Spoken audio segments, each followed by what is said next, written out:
ಪ್ರಹ್ಲಾದನು ನಿತ್ಯ ಭಕ್ತಿಮಾನ್, ನಿತ್ಯ ಭಕ್ತಿ ಇರುವಂತಹ ಪ್ರಹ್ಲಾದ ಆದರೆ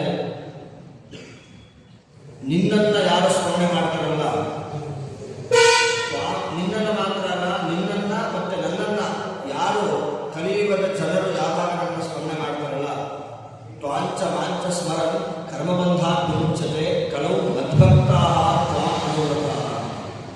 ಯಾರು ನನ್ನ ಭಕ್ತರು ಅಂತಿದ್ದಾರಲ್ಲ, ನನ್ನ ಭಕ್ತರು ನಿನ್ನನ್ನ ಸ್ಮರಣೆ ಮಾಡಿದರೆ, ಇದು ನರಸಿಂಹದೇವರ ಮಾತಿದು, ನನ್ನ ಭಕ್ತರು ನಿನ್ನನ್ನ ಸ್ಮರಣೆ ಮಾಡಿದರೆ, ನಿನ್ನನ್ನ ಸೇವೆ ಮಾಡಿದರೆ, ನಿನ್ನ ಮೇಲೆ ಭಕ್ತಿ ಮಾಡಿದರೆ ಕರ್ಮಬಂಧಾತ್ ವಿಮುಚ್ಯತೆ ಅಂತ. ಇಡೀ ಈ ಸಂಸಾರ ಸಾಗರದಿಂದ ಅವರನ್ನು ಕರ್ಕೊಂಡು ಹೋಗ್ತೀನಿ ನಾನು ಅಂತ ನರಸಿಂಹದೇವರು ಪ್ರಹ್ಲಾದರಾಜರಿಗೆ ಹೇಳಿದ ಮಾತು. ಅಂದರೆ ನನ್ನ ಸ್ಮರಣೆಗಿಂತ ನನ್ನ ಭಕ್ತರಾಗಿರುವ ನಿನ್ನ ಸ್ಮರಣೆ ಮುಖ್ಯ. ಅದನ್ನು ಯಾರು ಮಾಡ್ತಾರಲ್ಲ ಕಲಿಯುಗದಲ್ಲಿ ಅವರ ರಕ್ಷಣೆ ನನ್ನ ಜವಾಬ್ದಾರಿ ಅಂತ ಹೇಳ್ತಾರೆ ನರಸಿಂಹದೇವರು. ಇದು ಪ್ರಹ್ಲಾದರಾಜರ ವೈಶಿಷ್ಟ್ಯ. ಅವರ ಅವತಾರ ಭೂತರು ರಾಘವೇಂದ್ರ ತೀರ್ಥ ಗೋಸ್ವಾಮಿ. ಆ ರಾಯರ ವೃಂದಾವನ ಮಂತ್ರಾಲಯ ಕ್ಷೇತ್ರದಲ್ಲಿದೆ. ರಾಯರ ವೃಂದಾವನದ ಪಕ್ಕದಲ್ಲಿ ಒಂದು ಬೃಂದಾವನ ಇದೆ. ಅದು ರಾಯರ ಪರಂಪರೆಯಲ್ಲಿ ಬರುವಂತಹ ಮಹಾನುಭಾವರು ವಾದೀಂದ್ರ ತೀರ್ಥರ ಬೃಂದಾವನ. ರಾಯರ ಸಾಕ್ಷಾತ್ ಶಿಷ್ಯರು ಯೋಗೀಂದ್ರ ತೀರ್ಥರು, ಸೂರ್ಯೇಂದ್ರ ತೀರ್ಥರು, ಸುಮತೇಂದ್ರ ತೀರ್ಥರು, ಉಪೇಂದ್ರ ತೀರ್ಥರು, ವಾದೀಂದ್ರ ತೀರ್ಥರು.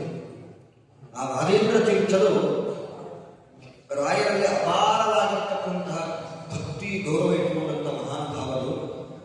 ಅವರನ್ನು ಕಡಿಬೇಕಾದ್ರೆ ವಾದೀಂದ್ರ ತೀರ್ಥರನ್ನ ಹೇಳ್ತಾರೆ, ವೃಂದಾರಕ ಗುರುಪ್ರಖ್ಯಂ ಒಂದೇ ವಾದೀಂದ್ರ ದೇಶಕಂ ಅಂತ. ದೇವಲೋಕದ ಗುರುಗಳು ಅಂತ ವಾದೀಂದ್ರ ತೀರ್ಥರನ್ನು ಕರೀತಾರೆ. ರಾಯರು ವೃಂದಾವನಸ್ಥರಾಗುವ ಪೂರ್ವದಲ್ಲಿ ಒಂದು ವೃಂದಾವನವನ್ನು ನಿರ್ಮಾಣ ಮಾಡಿರ್ತಾರೆ. ರಾಯರು ವೃಂದಾವನ ಮಾಡಲಿಕ್ಕೋಸ್ಕರ, ವೃಂದಾವನ ಪ್ರವೇಶ ಮಾಡಲಿಕ್ಕೋಸ್ಕರ ಒಂದು ವೃಂದಾವನವನ್ನು ನಿರ್ಮಾಣ ಮಾಡಿರ್ತಾರೆ. ಇಡೀ ಜಗತ್ತಿನಲ್ಲಿ ಆಗಿದ್ದ ಮಾಡಿದ್ದವರು ಇಬ್ಬರೇ. ಒಂದು ವಾದಿರಾಜ ತೀರ್ಥ ಗುರುಸಾರ್ವಭೌಮರು, ಒಂದು ರಾಯರು. ತಾವು ವೃಂದಾವನ ಪ್ರವೇಶ ಮಾಡೋದಕ್ಕೆ ಪೂರ್ವದಲ್ಲಿ ವೃಂದಾವನವನ್ನು ನಿರ್ಮಾಣ ಮಾಡಿರ್ತಾರೆ ರಾಯರು. ವೃಂದಾವನ ನಿರ್ಮಾಣ ಆಗಿರ್ತದೆ. ರಾಜರು ಬಂದು ಪ್ರಾರ್ಥನೆ ಮಾಡ್ತಾರೆ, ಸ್ವಾಮಿ ವೃಂದಾವನ ನಿರ್ಮಾಣ ಆಗಿದೆ, ಈ ವೃಂದಾವನ ನನಗಾಗಿ ಅಲ್ಲ, ನನ್ನ ಪರಂಪರೆಯಲ್ಲಿ ಮುಂದೆ ಬರ್ತಾರೆ ಅವರಿಗಾಗಿ ಅಂತ ರಾಜ ಹೇಳ್ತಾರೆ. ಆ ವೃಂದಾವನವೇ ರಾಯರ ಬಲಭಾಗದಲ್ಲಿ ಎಡಭಾಗದಲ್ಲಿರುವಂತಹ ವೃಂದಾವನ ವಾದೀಂದ್ರ ತೀರ್ಥರಿಗಾಗಿ ಬರ್ತಾರೆ. ತಮಗಾಗಿ ನಿರ್ಮಾಣ ಆದ ವೃಂದಾವನವನ್ನು ತಮ್ಮ ಶಿಷ್ಯರಿಗಾಗಿ ಬಿಟ್ಟುಕೊಡ್ತಾರೆ ರಾಯರು. ಕಾರಣ ಅವರ ಮೇಲೆ ಅಷ್ಟು ಪ್ರೀತಿ ರಾಯರಿಗೆ, ಅಭಿಮಾನ. ಆ ಮಹಾನುಭಾವರು ಆ ರಾಯರ ವೃಂದಾವನದ ಮುಂದೆ ನಿಂತು ರಾಯರ ಸ್ತೋತ್ರ ಮಾಡ್ತಾರೆ. ಗುರುಗುಣಸ್ತವನ ಅಂತ ರಾಯರ ಈ ಮಹಾತ್ಮವನ್ನು ಹೇಳುವಂತಹ ಸ್ತೋತ್ರ ಗುರುಗುಣಸ್ತವನ ಅಂತ. ರಾಯರ ವೃಂದಾವನದ ಮುಂದೆ ನಿಂತು ಹೇಳುವಂತಹ ಸ್ತೋತ್ರ. ಈ ಸ್ತೋತ್ರವನ್ನು ರಚನೆ ಮಾಡಿ ರಾಯರಿಗೆ ಸಮರ್ಪಣೆ ಮಾಡಿದಾಗ ಇಡೀ ರಾಯರ ವೃಂದಾವನ ಅಲ್ಲಾಡ್ತಾರೆ. ನೀ ಹೇಳಿದ್ದೆಲ್ಲ ಸರಿಯಾಗಿದೆ ಅಂತ. ಆ ಸ್ತೋತ್ರನೇ ಗುರುಗುಣಸ್ತವನ. ಏನು ಗುರುಗುಣಸ್ತವನದ ಸ್ತೋತ್ರದಲ್ಲಿ ಏನು ಹೇಳ್ತಾರೆ ವಾದೀಂದ್ರ ತೀರ್ಥರು? ರಾಯರು ಅಂತಂದರೆ ಅಪಾರ ಮಹಿಮೆ. ಇವತ್ತಿಗೆ ರಾಯರ ಮಹಿಮೆ ಮುಗಿದೋಯ್ತು, ನಾಳೆಗೆ ಇಲ್ಲ ಅಂತಿಲ್ಲ. ಇವತ್ತಿಗೆ ನಾಳೆಗಿದೆ, ಮುಂದಕ್ಕಿದೆ, ಮುಂದಿನ ಜನ್ಮಕ್ಕಿದೆ, ಜನ್ಮ ಜನ್ಮಾಂತರ ಆಗಲಿ, ಮೋಕ್ಷಕ್ಕೆ ಹೋಗಲಿ, ರಾಯರ ಮಹಾತ್ಮ ಮುಗಿಯೋದೇ ಇಲ್ಲ. ರಾಯರ ಪವಾಡ ಅಷ್ಟು ಪವಾಡ ಇದೆ ರಾಯರು. ಆದರೆ ವಾದೀಂದ್ರ ತೀರ್ಥ ಹೇಳ್ತಾರೆ ರಾಯರ ಮಹಾತ್ಮ ಸುಮಾರಿದೆ. ರಾಯರ ಪವಾಡ, ಆ ಮಹಿಮೆ, ಇದು ಅದು, ಅವನಿಗೆ ಅನುಗ್ರಹ ಮಾಡಿದ್ದು, ಇವರಿಗೆ ಸಾಲ ಪರಿಹಾರ ಮಾಡಿದ್ದು, ಅವರಿಗೆ ಜ್ಞಾನ ಕೊಟ್ಟಿದ್ದು, ಇವರಿಗೆ ಭಕ್ತಿ ಕೊಟ್ಟಿದ್ದು, ಈ ರೀತಿ ನೂರಾರು ಮಹಿಮೆ ಇದೆ. ಆದರೆ ಅದನ್ನು ಯಾವುದೂ ಹೇಳಲಿಕ್ಕೆ ಹೋಗೋದಿಲ್ಲ. ರಾಯರ ಗ್ರಂಥದ ಬಗ್ಗೆ ಮಾತಾಡ್ತೀನಿ ಅಂತಾರೆ ವಾದೀಂದ್ರ ತೀರ್ಥರು. ರಾಯರ ಗ್ರಂಥದ ಬಗ್ಗೆ ಮಾತಾಡ್ತೀನಿ. ಹಾಗಾದರೆ ರಾಯರ ಗ್ರಂಥದ ಮಹಾತ್ಮವನ್ನು ನೀವು ಎಲ್ಲ ಹೇಳಿಬಿಡ್ತೀರಾ? ನಿಮ್ಮಿಂದ ಎಲ್ಲ ಹೇಳಲಿಕ್ಕೆ ಸಾಧ್ಯವಾ? ಹಾಗಂದ್ರೆ ಇಲ್ಲ. ಸ್ಥಾನೇ ಕಾಪಿ ಕ್ವಚಿತ್ ಸ್ಯಾತ್ ಇಹ ಪುನರುದಧಿ ಸ್ನಾನ ಸಂಕಲ್ಪವತ್ಸ. ಸ್ಥಾನೇ ಕಾಪಿ ಕ್ವಚಿತ್ ಸ್ಯಾತ್ ಇಹ ಪುನರುದಧಿ. ಸಮುದ್ರ ಸ್ನಾನ ಮಾಡಲಿಕ್ಕೆ ಹೋಗ್ತೀವಿ ನಾವು. ಏನು ಸಮುದ್ರ ಸ್ನಾನ ಮಾಡಲಿಕ್ಕೆ ಹೋಗ್ತೀವಿ. ಏನು ಸಂಕಲ್ಪ ಮಾಡ್ತೀವಿ? ಸಮುದ್ರ ಸ್ನಾನ ಅಹಂಕರಿಸಿ ಅಂತ ಸಂಕಲ್ಪ ಮಾಡ್ತೀವಿ. ಏನು ಇಡೀ ಸಮುದ್ರದ ನೀರುಗಳು ತರಳು ಹಾಕೋತೀವಿ ನಾವು? ಸಮುದ್ರ ಸ್ನಾನ ಅಹಂಕರಿಸಿ ಅಂತಲೇ ಸಂಕಲ್ಪ ಮಾಡ್ತೀವಿ. ಅಂದರೆ ಇಡೀ ಸಮುದ್ರದ ನೀರನ್ನೆಲ್ಲ ತರಳು ಹಾಕೊಳ್ಳೋಕ್ಕಾಗೋದಿಲ್ಲ. ಯಾವುದೋ ಒಂದು ಜಾಗದಲ್ಲಿ ಹೋಗಿ ಅಲೆ ಬರ್ತಾ ಇರುತ್ತೆ, ಆ ಅಲೆ ಮಧ್ಯದಲ್ಲಿ ಹೋಗಿ ಸ್ನಾನ ಮಾಡ್ತೀವಿ, ಬಂದ್ಬಿಡ್ತೀವಿ. ಸಮುದ್ರ ಸ್ನಾನ ಆಯಿತು ಅಂತ ಹೇಳ್ತೀವಿ. ರಾಯರು ಅಂದರೆ ಸಮುದ್ರ ಇದ್ದಾಗ, ರಾಯರು ಅಂತಂದರೆ ಸಮುದ್ರ ಇದ್ದಾಗ ಅಷ್ಟು ಅಪಾರ ಮಹಿಮೆಗಳು. ಹಾಗಾಗಿ ರಾಯರ ಮಹಾತ್ಮೆ ಹೇಳ್ತೀನಿ ಅಂತಂದರೆ ಇಡೀ ಸಮುದ್ರ ನೀರನ್ನು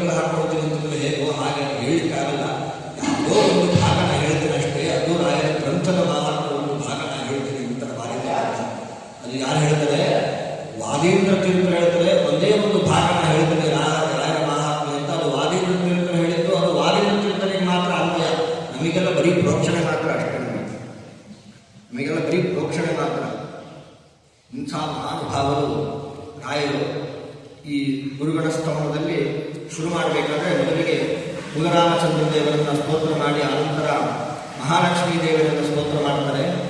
ಮಾತಸ್ತ್ವಾಂ ಅಂತ ಸ್ತೋತ್ರ ಮಾಡ್ತಾರೆ. ಏನಂತ ಸ್ತೋತ್ರ ಮಾಡ್ತಾರೆ? ಆರಂಭದಲ್ಲಿ ಲಕ್ಷ್ಮೀ ದೇವರನ್ನ ಏನಂತ ಸ್ತೋತ್ರ ಮಾಡ್ತಾರೆ? ಮಾತಸ್ತ್ವಾಂ ಉಪಸರ್ಪಿತಾ ಕಿಲ ಜಗತ್ ಸರ್ಗೇ ಚಪರಗೆ ಹಿಡಿತೆ ಅಂದೇನರ್ಥ? ಮಾತಸ್ತ್ವಾಂ ಮಹಾಲಕ್ಷ್ಮೀ ದೇವರನ್ನ ತಾಯಿ ಅಂತ ಕರೀತಾರೆ. ಯಾಕೆ? ಯಾರನ್ನಾದ್ರೂ ನೋಡಿದಾಗ ನಾವು ತಾಯಿ ಅಂತ ಕರೆದ್ರೆ ಅವರು ಅರ್ಧ ತಣ್ಣಗಾಗ್ಬಿಡ್ತಾರೆ. ಬರುವುದು ದೇವರನ್ನ ಒಲಿಸಿಕೊಂಡಷ್ಟು ಸುಲಭ ಮಹಾಲಕ್ಷ್ಮೀ ದೇವರನ್ನ ಒಲಿಸಿಕೊಳ್ಳಕ್ಕಾಗೋದಿಲ್ಲ. ದೇವರಿಗೆ ಎಷ್ಟು ಪತ್ರಂ ಪುಷ್ಪಂ ಫಲಂ ತೋಯಂ ಯೋಮೇ ಭಕ್ತ್ಯಾ ಪ್ರಯತ್ನಿಸಿ, ನನಗೆ ಒಂದು ಗುಟುಕು ನೀರಿಟ್ಟರು ಸಾಕು, ಆ ಭಕ್ತಿಯಿಂದ ನೀರಿಟ್ಟರು ಸಾಕು, ಅನುಗ್ರಹ ಮಾಡ್ತೀನಿ ಅಂತ ಪರಮಾತ್ಮ. ಮಹಾಲಕ್ಷ್ಮೀ ದೇವರ ಹಾಗ ಇಲ್ಲ. ಮೊನ್ನಾಯ್ತು ವರಮಹಾಲಕ್ಷ್ಮಿ ಪೂಜೆ 5 ಭಕ್ಷ್ಯಗಳಾಗಬೇಕು. ವರಮಹಾಲಕ್ಷ್ಮಿ ಮಂಗಳಗೌರಿ ಎಲ್ಲದಕ್ಕೂ ಆಗ್ತಾ ಇರಬೇಕು. ಆ ಭಕ್ಷ್ಯಗಳೇ 5 ಭಕ್ಷ್ಯಗಳು, 4 ವಸ್ತ್ರಗಳು, 8 ಮುತ್ತೈದರು, ಅವ್ರನ್ನೆಲ್ಲ ಕರಿಬೇಕು. ದೇವ್ರಿಗೆ ಆಗ ಏನಿಲ್ಲ, ಒಂದು ಹನಿ ನೀರಿದ್ರೆ ಸಾಕಪ್ಪ ಅಂತ ಪರಮಾತ್ಮ. ಹಾಗಾಗಿ ಮಹಾಲಕ್ಷ್ಮೀ ದೇವಿಯ ಅನುಗ್ರಹ ಪಡೆಯೋದು ಬಹಳ ಕಷ್ಟ. ದೇವರ ಅನುಗ್ರಹ ಪಡೆಯೋದು, ಲಕ್ಷ್ಮೀ ದೇವರ ಅನುಗ್ರಹ ಪಡೆಯೋದಕ್ಕೆ ಆಗೋದಿಲ್ಲ. ಅಂಥ ಲಕ್ಷ್ಮೀ ದೇವರನ್ನ ಸ್ತೋತ್ರ ಮಾಡಿ ಮುಂದೆ ಆಚಾರ್ಯರನ್ನ ಸ್ತೋತ್ರ ಮಾಡ್ತಾರೆ. ಶ್ರೀಮದ್ ಆಚಾರ್ಯರನ್ನ ರೂಪೇ ಲೋಕೈಕ ದೀಪ ಅಂತ ಹೇಳ್ತಾರೆ. ಇಡೀ ಜಗತ್ತಿಗೆ ಒಂದೇ ದೀಪ ಅಂತಂದ್ರೆ ಯಾರು ಅಂತಂದ್ರೆ ಅದು ಶ್ರೀಮದ್ ಆಚಾರ್ಯ. ಯಾಕೆ ಅಂದರೆ ವಿಜ್ಞಾನ ಭಾನುಮತಿ ಕಾಲ ಬಲೇನ ಲೀನೆ ದುರ್ಭಾಷ್ಯ ಸಂತ ಮಸಸಂತ ತಿಥೋಜನೇಂಜೆ. ಏನು ಆಚಾರ್ಯರ ಅವತಾರ ಮಾಡೋದಕ್ಕೆ ಪೂರ್ವದಲ್ಲಿ ಬೇರೆಯವರ ಹಾವಳಿ ಜಾಸ್ತಿ ಇತ್ತು. ದೇವರು ಸರ್ವೋತ್ತಮನಲ್ಲ, ದೇವರು ಜೀವೋತ್ತಮರಲ್ಲ, ಇದು ಸರಿಯಾದ ಸಿದ್ಧಾಂತವಲ್ಲ, ದೇವರು ನಾನು ಒಂದೇ ಅಂತ ಹೇಳುವುದೇ ಸರಿಯಾದ ಸಿದ್ಧಾಂತ ಹೇಳುವಂತಹ ಸಿದ್ಧಾಂತಗಳಿತ್ತು. ಆಚಾರ್ಯರ ಅವತಾರದ ಪೂರ್ವದಲ್ಲಿ 21 ಮತಗಳಿತ್ತು. ಏಕವಿಂಶತಿಗೂ ಭಾಷ್ಯ ದೂಷಕಂ ಅಂತ ಹೇಳ್ತಾರೆ. ಆ 21 ಮತಗಳ ಹಾವಳಿಯಿಂದ ಸರಿಯಾದ ತತ್ವಜ್ಞಾನ ಯಾವುದು ಅಂತ ತಿಳಿತಾ ಇರಲಿಲ್ಲ ನಮಗೆ. ಹಾಗಾಗಿ ಪರಮಾತ್ಮ ವಾಯುದೇವರಿಗೆ ಅನುಗ್ರಹ ಮಾಡಿ ಅಪ್ಪಣೆ ಮಾಡಿ ಕಳಿಸ್ತಾನೆ, ಆಜ್ಞೆ ಮಾಡಿ ನೀ ಹೋಗಿ ಅವತಾರ ಮಾಡಿ ಅಂತ. ಯಾಕೆ? 230 ಕೋಟಿ ದೇವತೆಗಳಿದ್ರು, ಅವರನ್ನು ಕಳಿಸ್ಬೋದಾಗಿತ್ತು. ಎಷ್ಟೋ ಜನರಿದ್ರು. ಯಾಕೆ ವಾಯುದೇವರನ್ನ ಕೊಟ್ಟು ಕಳಿಸಿದ್ರು? ರೂಪೇ ಲೋಕೈಕ ದೀಪ. ಅವರು ಬಂದರೂ ನಡೀತದೆ, ಇವರು ಬಂದರೂ ನಡೀತದೆ ಅಂತಂದ್ರೆ ವಾಯುದೇವರು ಯಾಕೆ ಬರಬೇಕಾಗಿತ್ತು?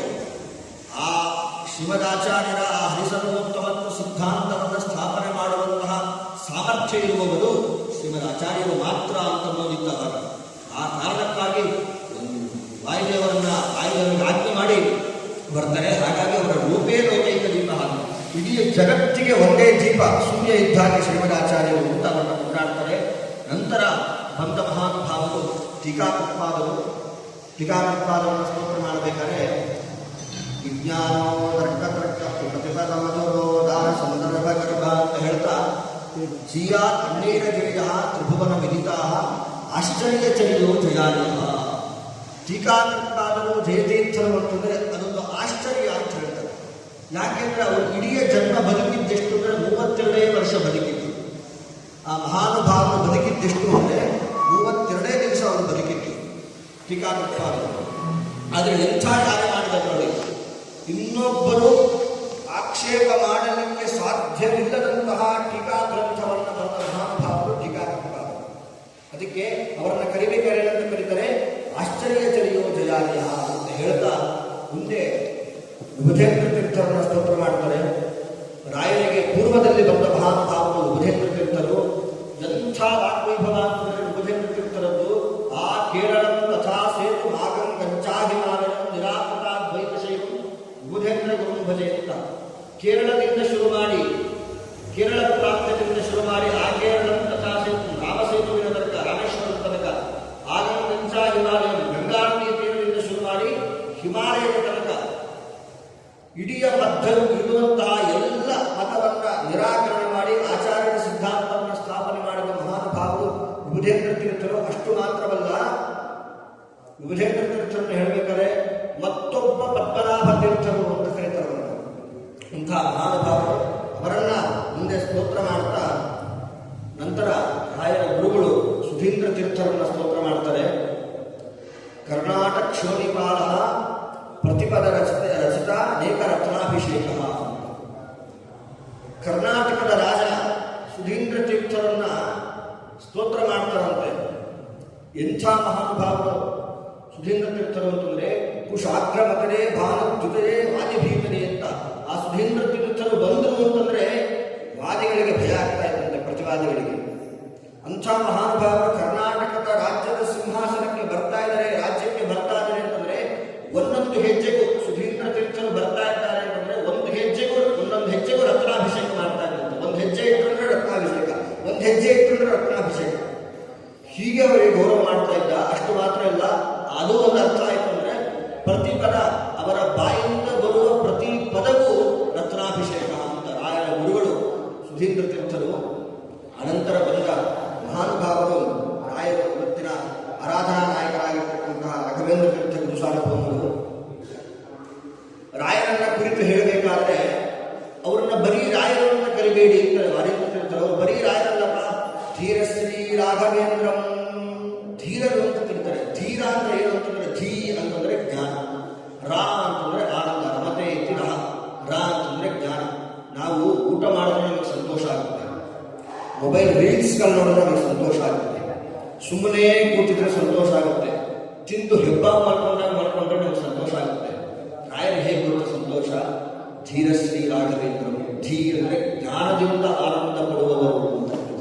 ನಾವು ಊಟದಿಂದ ಆನಂದ ಪಟ್ಟರೆ ರಾಯರು ಜ್ಞಾನದಿಂದ ಆನಂದ ಪಡುವರು. ಯಾಕಂದ್ರೆ ರಾಯರ ಗ್ರಂಥವೇ ಅಂತ, ರಾಯರ ಗ್ರಂಥವೇ ಅಂತ. ಇಡೀ ಉಪನಿಷತ್ತಿಗೆ ರಾಯರೇನಾದರೂ ವ್ಯಾಖ್ಯಾನ ಮಾಡಿರಲಿಲ್ಲ ಅಂತಂದ್ರೆ, ಉಪನಿಷತ್ತುಗಳಿಗೆ ರಾಯರೇನಾದರೂ ವ್ಯಾಖ್ಯಾನ ಮಾಡಿರಲಿಲ್ಲ ಅಂತಂದ್ರೆ ನಮ್ಮ ಗತಿ ಏನಾಗ್ತಾ ಇತ್ತು ಅಂತ ನಮಗೆ ಗೊತ್ತಾಗ್ತಿಲ್ಲ.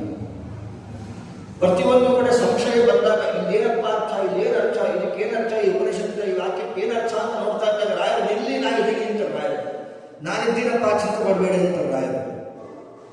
ಅಂಥ ವ್ಯಾಖ್ಯಾನ ರಾಯರ ಅಧ್ಯಯನ ಮಾಡ್ತಾ ಇದ್ರೆ ಕಣ್ಣಲ್ಲಿ ನೀರು ಬರ್ತದೆ. ಅಂಥ ವ್ಯಾಖ್ಯಾನ ರಾಯರು. ಅದಕ್ಕೆ ಅಪ್ಪಣ್ಣಾಚಾರ್ಯ ಹೇಳ್ತಾರೆ, ಏನಂತ ಗೊತ್ತಾ? ಅಪ್ಪಣ್ಣಾಚಾರ್ಯ ಹೇಳ್ತಾರೆ, ವಿದ್ವತ್ ಪರಿಜ್ಞೇಯ ಮಹಾವಿಶೇಷ ಅಂತ. ರಾಯರು ಒಬ್ಬೊಬ್ಬರಿಗೆ ಒಂದೊಂದು ರೀತಿ ಅನುಗ್ರಹ ಮಾಡಿದ್ದಾರೆ. ರಾಯರು ಒಬ್ಬೊಬ್ಬರಿಗೆ ಒಂದೊಂದು ರೀತಿ ಅನುಗ್ರಹ ಮಾಡ್ತಾರೆ. ಸಾಲ ಇಲ್ಲ, ಸಾಲ ಪರಿಹಾರ ಮಾಡ್ತಾರೆ. ಮಗು ಹುಟ್ಟಿಲ್ವಾ, ಸಂತಾನ ಪ್ರಾಪ್ತಿ ಆಗ್ತದೆ. ಏನು ಬೇಕೋ ರಾಯರವರು ಕೊಡ್ತಾರೆ. ಆದರೆ ಅಪ್ಪಣ್ಣಾಚಾರ್ಯ ಮಾತು ಹೇಳ್ತಾರೆ, ಒಬ್ಬೊಬ್ಬರಿಗೆ ರಾಯರು ಒಂದೊಂದರ. ಒಬ್ಬರಿಗೆ ರಾಯರ ತಂದೆ ಆದರೆ ಒಬ್ಬರಿಗೆ ತಾಯಿ, ಒಬ್ಬರಿಗೆ ತಾತ ಇದ್ದ ಹಾಗೆ, ಮತ್ತೊಬ್ಬರಿಗೆ ಗುರು ಆದರೆ ಒಬ್ಬೊಬ್ಬರು ಒಂದೊಂದು ರೀತಿ ರಾಯರನ್ನು ನೋಡ್ತಾರೆ. ಆದರೆ ಜ್ಞಾನಿಗಳು ರಾಯರನ್ನು ನೋಡುವ ಬಗೆನೇ ಬೇರೆ ಇದೆ ಅಂತ. ಏನು, ಜ್ಞಾನಿಗಳು ರಾಯರನ್ನ ಕಾಣುವುದೇ ಬೇರೆ ರೀತಿ ಇದೆ. ವಿದ್ವತ್ ಪರಿಜ್ಞೇಯ ಮಹಾವಿಶೇಷ. ಯಾಕಂದ್ರೆ ರಾಯರ ಗ್ರಂಥ ಆ ರೀತಿ ಇದೆ. ಹಾಗಾಗಿ ವಾದೀಂದ್ರ ತೀರ್ಥರು ಹೇಳ್ತಾರೆ, ಬೇರೆ ಯಾವುದ್ರ ಬಗ್ಗೆ ನಾನು ಮಾತಾಡಲಿಕ್ಕೆ ಹೋಗಲ್ಲ, ರಾಯರ ಗ್ರಂಥದ ಬಗ್ಗೆ ಮಾತಾಡ್ತೀನಿ ಅಂತ. ಏನ್ರಿ ರಾಯರ ಗ್ರಂಥದ ಬಗ್ಗೆ? ಅಂಥದ್ದೇನಿದೆ ರಾಯರ ಗ್ರಂಥದಲ್ಲಿ? ರಾಯರ ಗ್ರಂಥದಲ್ಲಿ ಅಂಥದ್ದೇನಿದೆ ಅಂದರೆ ಅವಾಗ ಹೇಳ್ತಾರೆ, ನೀವು ಅನ್ಕೊಳ್ಳೋಷ್ಟು ಸುಲಭ ಇಲ್ಲ ಗ್ರಂಥ ಬರೆಯೋದು. ನೀವು ಅನ್ಕೊಳ್ಳೋಷ್ಟು ಸುಲಭ ಇಲ್ಲ. ಒಂದು ಪೋಸ್ಟ್ ಪೇಪರ್ ಬರೀಬೇಕಾದ್ರೆ, ಒಂದು ಪೋಸ್ಟ್ ನಾವೇನಾದ್ರೂ ಪೇಪರ್ ಬರೀಬೇಕಾದ್ರೆ 10 ಪೇಪರ್ ಉಂಡೆ ಮಾಡಿ ಹಾಕಿರ್ತೀವಿ ಡಸ್ಟ್ಬಿನ್ನಲ್ಲಿ. 10 ಸಲ 10 ಪೇಪರ್ನ ಹರಿದು 11ನೇ ಪೇಪರ್ ಸರಿಯಾಗಿ ಬರೆದಿರ್ತೀವಿ. ಅದರಲ್ಲೂ ನಮಗೆ ಸಂಶಯ ಇರುತ್ತೆ. ಆಗ ರಾಯರ ಗ್ರಂಥ ಬರ್ತಿದ್ರು. ಒಂದು ವಾಟ್ಸಪ್ಪಲ್ಲಿ ಮೆಸೇಜ್ ಕಳಿಸ್ತಾ ಇದೀವಿ ಅಂತಂದ್ರೆ ನಾವು ಹಿಂದೆ ಬಂದು ನೋಡ್ತೀವಿ, ಇದು ಸರಿ ಇದೆಯೋ ಇಲ್ವೋ, ಇದು ಅವ್ರು ಏನಾದ್ರು ಗೊತ್ತೋ ಇಲ್ವೋ. ನಾವು ಮನಸ್ಸಲ್ಲಿ ಏನೋ ಅನ್ಕೊಂಡಿರ್ತೀವಿ, ಮತ್ತೊಂದೇನೋ ಟೈಪ್ ಮಾಡಿರ್ತೀವಿ. ಈಗ ರಾಯರು ಚಿತ್ತೇನ ಯುಕ್ತಮರ್ಥಂ, ಮನಸ್ಸಲ್ಲೊಂದು ಮಾತಲ್ಲೊಂದು ಇರ್ತಾರಲ್ಲ ರಾಯರಿಗೆ. ಮನಸ್ಸಲ್ಲಿ ಏನಿತ್ತೋ ಅದೇ ರಾಯರು ಬರೀತಾರೆ. ಏನು ಬರೆದಿರೋ ಅದೇ ಮನಸ್ಸಲ್ಲಿ ಇರ್ತಾ ಇತ್ತು. ನಾವೇನು ಮನಸ್ಸಲ್ಲಿ ಹೀಗಿದ್ರೆ ನನ್ನ ಅಭಿಪ್ರಾಯ ಆಯ್ತು ಬಂದ್ಬಿಡ್ತು ಅಂತೀವಿ ನಾವು. ಆಗ ಮನಸ್ಸಲ್ಲಿ ಏನಿರ್ತದೋ ಅದೇ ರಾಯರು ಬರ್ತಿರ್ತಾರೆ. ಚಿತ್ತೇನ ಯುಕ್ತಮರ್ಥಂ ಕಲಯತಿ ಸಹಸಾ ನಾಭಿತತ್ವೇನ ಸತ್ಯ ಸಾಕಂ ಮೀಮಾಂಸದೇವ ನಲಿಖತಿ ವಚಸೋದ್ಘಾಟಯತ್ಯಾಶಯಂ ಸ್ವಂ. ನಾವೇನು ಮಾಡ್ತೀವಿ, ಅವ್ರು ಹೇಳಿದ್ದು, ಇವ್ರು ಹೇಳಿದ್ದು, ಮತ್ತೊಬ್ಬ ಹೇಳಿದ್ದು, ಅವ್ರದ್ದೆಲ್ಲ ಹೇಳಿ ಇದು ನನ್ನ ಅಭಿಪ್ರಾಯ, ಇದು ನಾನು ಹೇಳಿದ್ದು, ಮೈ ಒಪಿನಿಯನ್ ಅಂತ ನಾವು ಹೇಳ್ತೀವಿ. ಆಗ ಎಲ್ಲ ಬರೀತಾರೆ, ಅಪೂರ್ವ ಅರ್ಥವನ್ನು ಬರೀತಾರೆ ಗ್ರಂಥದಲ್ಲಿ. ಬರೆದು ಇತ್ಯುಕ್ತಂ ಚಂದ್ರಿಕಾಯ, ಇತ್ಯುಕ್ತಂ ಸುಧಾಯ, ಇತ್ಯುಕ್ತಂ ಮಹಾಭಾಷ್ಯೆ, ಇತ್ಯುಕ್ತಂ ಸೂತ್ರ. ಇದು ನನ್ನ ಮಾತಲ್ಲಪ್ಪ, ವ್ಯಾಸರಾಜರ ಮಾತು. ಇದು ನನ್ನ ಮಾತಲ್ಲ, ಟೀಕಾಕೃತ್ಪಾದರ ಮಾತು. ಇದು ನನ್ನ ಮಾತಲ್ಲ, ಶ್ರೀಮದಾಚಾರ್ಯರ ಮಾತು ಅಂತ ಹೇಳಿ ಉಕ್ತನ್ನೋ ಒತ್ತಿಭೂಯ. ಮೊದಲನೇ ಪೇಜಲ್ಲಿ ಏನು ಹೇಳಿರ್ತೀವಲ್ಲ ಅದು ನಾವೇನು ಮಾಡ್ತೀವಿ, 10ನೇ ಪೇಜಲ್ಲೂ ಅದನ್ನೇ ಹೇಳಿರ್ತೀವಿ. 10ನೇ ಪೇಜಲ್ಲಿ ಹೇಳಿದ್ದಿಲ್ಲ, 20ನೇ ಪೇಜಲ್ಲಿ ನಾವು ಅದನ್ನೇ ಹೇಳ್ತೀವಿ. ತಿರುಗಿ ಅದನ್ನೇ ಹೇಳ್ತೀವಿ. ರಾಯ ಹಾಗೆಲ್ಲ ಒಂದು ಸಲ ಒಂದು ಮಾತಾಡ್ಬಿಟ್ರು ಅಂದರೆ ಮತ್ತೆ ಇನ್ನೊಂದ್ಸಲ ಆ ಮಾತನಾಡೋದಿಲ್ಲ. ಉಕ್ತನ್ನೋ ಒತ್ತಿಭೂಯ ನಲಿಕತಿ ಖಚಿತಪಿ ಲಿಖಿತಂ ನೈವ ನಿರ್ಮಾಷ್ಟಿ ತಸ್ಮ. ಎಲ್ಲದಕ್ಕಿಂತ ದೊಡ್ಡ ಗುಣ ಯಾವುದು ಗೊತ್ತಾ ರಾಯದ್ದು? ಎಲ್ಲದಕ್ಕಿಂತ ದೊಡ್ಡ ಗುಣ ಯಾವುದು ಗೊತ್ತಾ? ನಲಿಖತಿ. ಬರೆದಿದ್ದನ್ನ ಒಂದ್ಸಲ ಬರೆದಿರೋ ಅಂತಂದ್ರೆ ರಾಯರನ್ನು ಅಳಿಸ್ತಾರೆ. ರಾಯರು ಒಂದ್ಸಲ ಬರೆದಿರೋ ಅಂತಂದ್ರೆ ಅದನ್ನ ಮತ್ತೆ ಅಳಿಸ್ತಾರೆ. ಅದು ತಪ್ಪು ಬರೆದ್ಬಿಟ್ರೆ ರಾಯರು ತಪ್ಪೇ ಬರೀತಾ ಇರಲಿಲ್ಲ. ರಾಯರು ತಪ್ಪು ಬರೆದ್ಬಿಟ್ರೆ ಅಳಿಸಲ್ಲ. ರಾಯರು ತಪ್ಪೇ ಬರೀತಾ ಇರಲಿಲ್ಲ. ಅದು ರಾಯರ ದೊಡ್ಡ ಗುಣ ಅಂತ ಅದನ್ನೇ ಹೇಳ್ತಾರೆ. ಗುರುಗುಣಸ್ತಮನ ಅಂತಂದ್ರೆ ಅದೇ ರಾಯರ ದೊಡ್ಡ ಗುಣ. ಬರೆದಿದ್ದನ್ನು ಮತ್ತೆ ಬರೆಯೋದಿಲ್ಲ, ಮನಸ್ಸಲ್ಲೊಂದು ಮಾತಲ್ಲೊಂದು ಇರೋದಿಲ್ಲ. ಇನ್ಯಾರದ್ದು ಹಿಡಿದು ಮೈ ಒಪ್ಪಿನ ಅಂತ ರಾಯರು ಹೇಳ್ತಾ ಇರಲಿಲ್ಲ, ಬರೆದಿದ್ದನ್ನು ಮತ್ತೆ ಅಳಿಸ್ತಾ ಇರಲಿಲ್ಲ. ಹಾಗಾಗಿ ರಾಯರ ಗ್ರಂಥದ ಬಗ್ಗೆ ನಾನು ಮಾತಾಡ್ತೀನಿ ಅಂದರೆ ತಸ್ಮಾತ್ ಅಸ್ಮಾಭಿ ಸತ್ಪ್ರಬಂಧ ಪ್ರಣಯನ ವಿಷಯೇ ಸ್ತೂಯತೆ ರಾಘವೇಂದ್ರ. ಆ ಕಾರಣಕ್ಕಾಗಿ ರಾಯರ ಗ್ರಂಥದ ಬಗ್ಗೆ ನಾನು ಮಾತಾಡ್ತೀನಿ ಅಂತ ಅರಿಂದ ತೀರ್ಥರು ಹೇಳ್ತಾರೆ. ಆ ರೀತಿ ರಾಯರ ಗ್ರಂಥದ ವೈಭವ. ಸುಧಾಗೆ ರಾಯರು ಟಿಪ್ಪಣಿ ಬರಿಬೇಕಾದ್ರೆ, ಪರಿಮಳ ಬರಿಬೇಕಾದ್ರೆ ಒಂದು ಮಾತು ಹೇಳ್ತಾರೆ. ಪ್ರತ್ಯಕ್ಷರಂ ಪ್ರತಿಪದಂ ಅನೇಕಾಕೂತಿ ಗರ್ಭಿತ ಪ್ರತಿಭಾಪಿ ಸುಧಾಥಾಪಿ ಗ್ರಂಥಾನ್ಮತ್ವಾಯ ಮುಚ್ಯತೆ.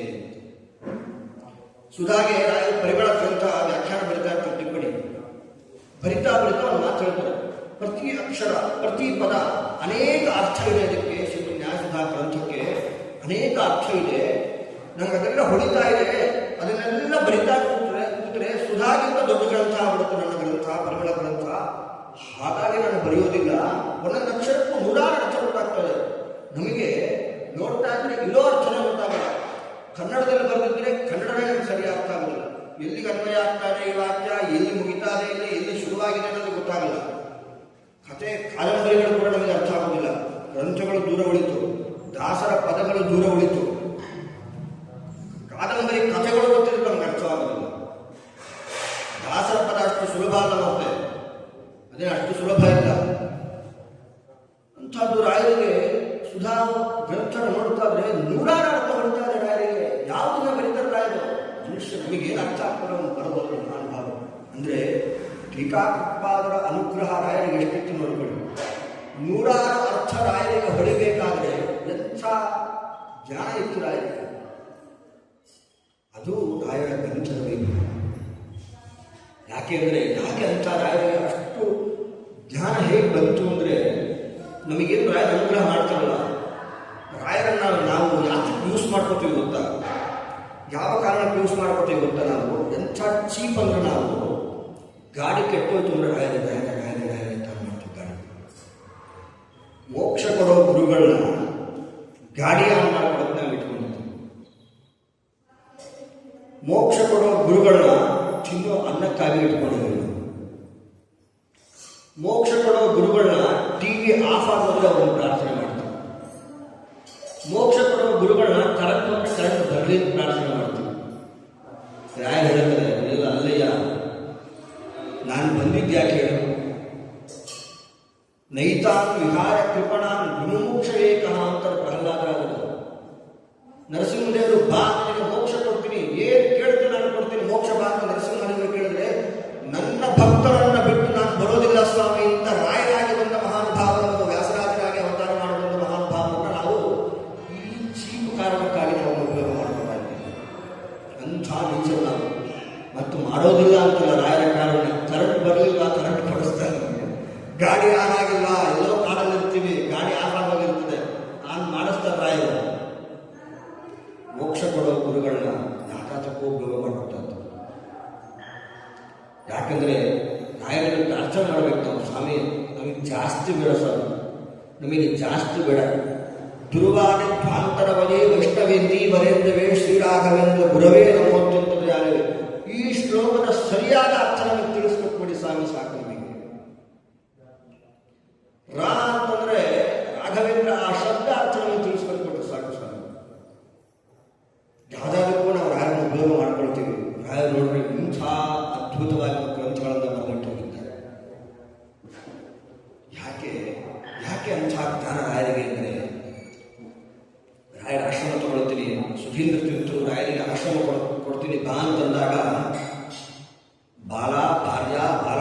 ಉಪನೀತಃ ಭಾರಶ್ಚಾಂ ಆಶ್ರಮೇಣ ನಾಸ್ತಿ ವಾಂಛ ಅಂತ ಹೇಳ್ತಾರೆ.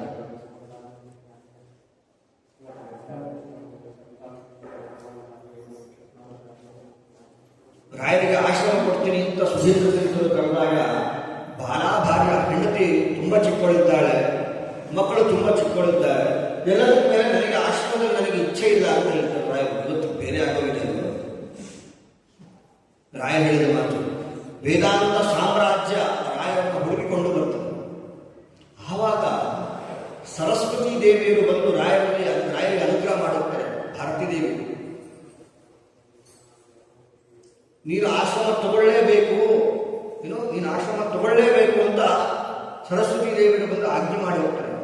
ರಾಯರು ಅವಾಗ ಮಧ್ವವಿಜಯಕ್ಕೆ ಇಡೀ ಶಿವರಾಚಾರ್ಯ ಮಧ್ವವಿಜಯ ಇದೆಲ್ಲ ಏನು ಶಿವರಾಚಾರ್ಯ ವಿಜಯ ಗಾಥೆ ಅದು, ಅದರ ಸಂಗ್ರಹಾತ್ಮಕವಾದ ಕೃತಿ ಅನುಮಧ್ವ ವಿಜಯ.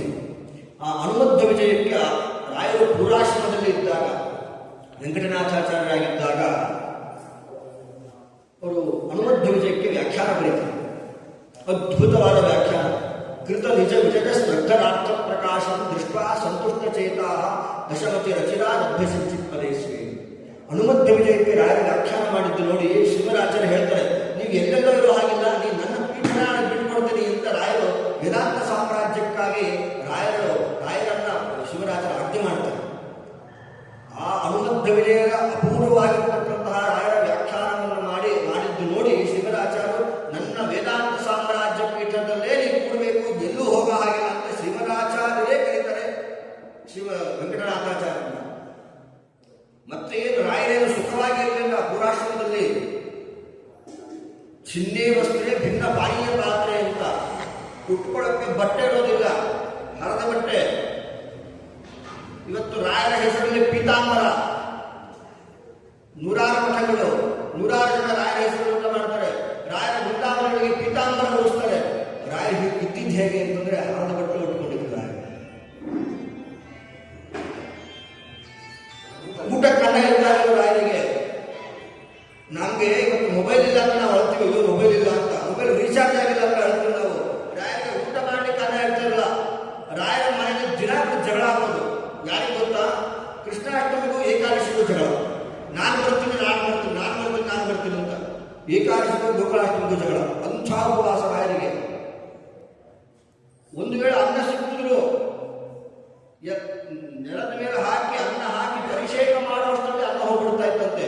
ಈ ತರ ಟೈಲ್ಸ್ ಅಲ್ಲ, ಸಗಣಿ ಸಾರಿಸಿದ ನೆಲ ರಾಯರ ಮನೆಯಲ್ಲಿ ಎಷ್ಟೊತ್ತಿರುತ್ತೆ ಅದ್ರ ಮೇಲೆ ಹಾಕಿದ ಅನ್ನ ನೆಲಕ್ಕೆ ಹೋಗ್ಬಿಡ್ತಾರೆ. ಆ ರೀತಿ ರಾಯರು ಸಾಧನೆ ಮಾಡಿದವರು. ಅಂತ ಮಾತ್ರಕ್ಕೇನೋ ಮುಖ ಅಂತ 4 ಏಕಾದಶಿ ಮಾಡೋರು ಇಟ್ಟಿರಲಿಲ್ಲ. 4 ಏಕಾದಶಿ ಮಾಡಿದವರು ಮುಖ ನೋಡ ಅರ್ಧ ದಿನ ನೀರು ಕುಡಿಲ್ಲ ಅಂತಂದ್ರೆ ಮುಖ ನೂರಂತ ವಕ್ರ ಆಗೋಗುತ್ತೆ ಮುಖಗಳು. ರಾಯರು ಊಟ ಮಾಡಿರಲಿಲ್ಲ ಅಂತಂದ್ರೆ ಭೋಕ್ತೃ ಚಿಹ್ನಂತ ದಾನ ಅಂತ ಅಲಂಕಾರ ಬ್ರಾಹ್ಮಣರು ಊಟ ಮಾಡ್ಕೊಂಡ್ರೆ ಹೇಗಿರ್ತಾ ಇತ್ತು ಅದಕ್ಕಿಂತ ಚೆನ್ನಾಗಿರ್ತಾ ಇತ್ತು ರಾಯರ ಮುಖ. ಅಷ್ಟು ವರ್ಚಸ್ಸು. ಊಟದಿಂದಲ್ಲ, ಧ್ಯಾನದಿಂದ. ಧೀರಶ್ರೀ ರಾಘವೇಂದ್ರ ಧ್ಯಾನದ ವರ್ಚಸ್ಸದು. ಹಾಗಿದ್ರು ರಾಯರ ಪುರಾಶ್ರಮದಲ್ಲಿ ಇದ್ದಾಗ ಅದನ್ನ ನೋಡಿ, ಆ ವೈರಾಗ್ಯವನ್ನು ನೋಡಿ ಶಿವರಾಚಾರ್ಯರು ಬಾನ ನನ್ನ ವೇದಾಂತ ಸಾಮ್ರಾಜ್ಯದಲ್ಲಿ ಕೂಡಲಿಕ್ಕೆ ನೀನೇ ಅಧಿಕಾರಿ ಅಂತ ಕರ್ಕೊಂಡು ಹೋಗ್ತಾರೆ. ಕೃತ ನಿಜ ವಿಜಯ ಸ್ಪರ್ಧರಾರ್ಥ ಪ್ರಕಾಶ ದೃಷ್ಟ ಸಂತುಷ್ಟ ಚೇತಾ ದಶಮತಿ ರಚಿರಾ ಅಭ್ಯಸಿಂಚಿತ್ ಪದೇಶ್ವೇ.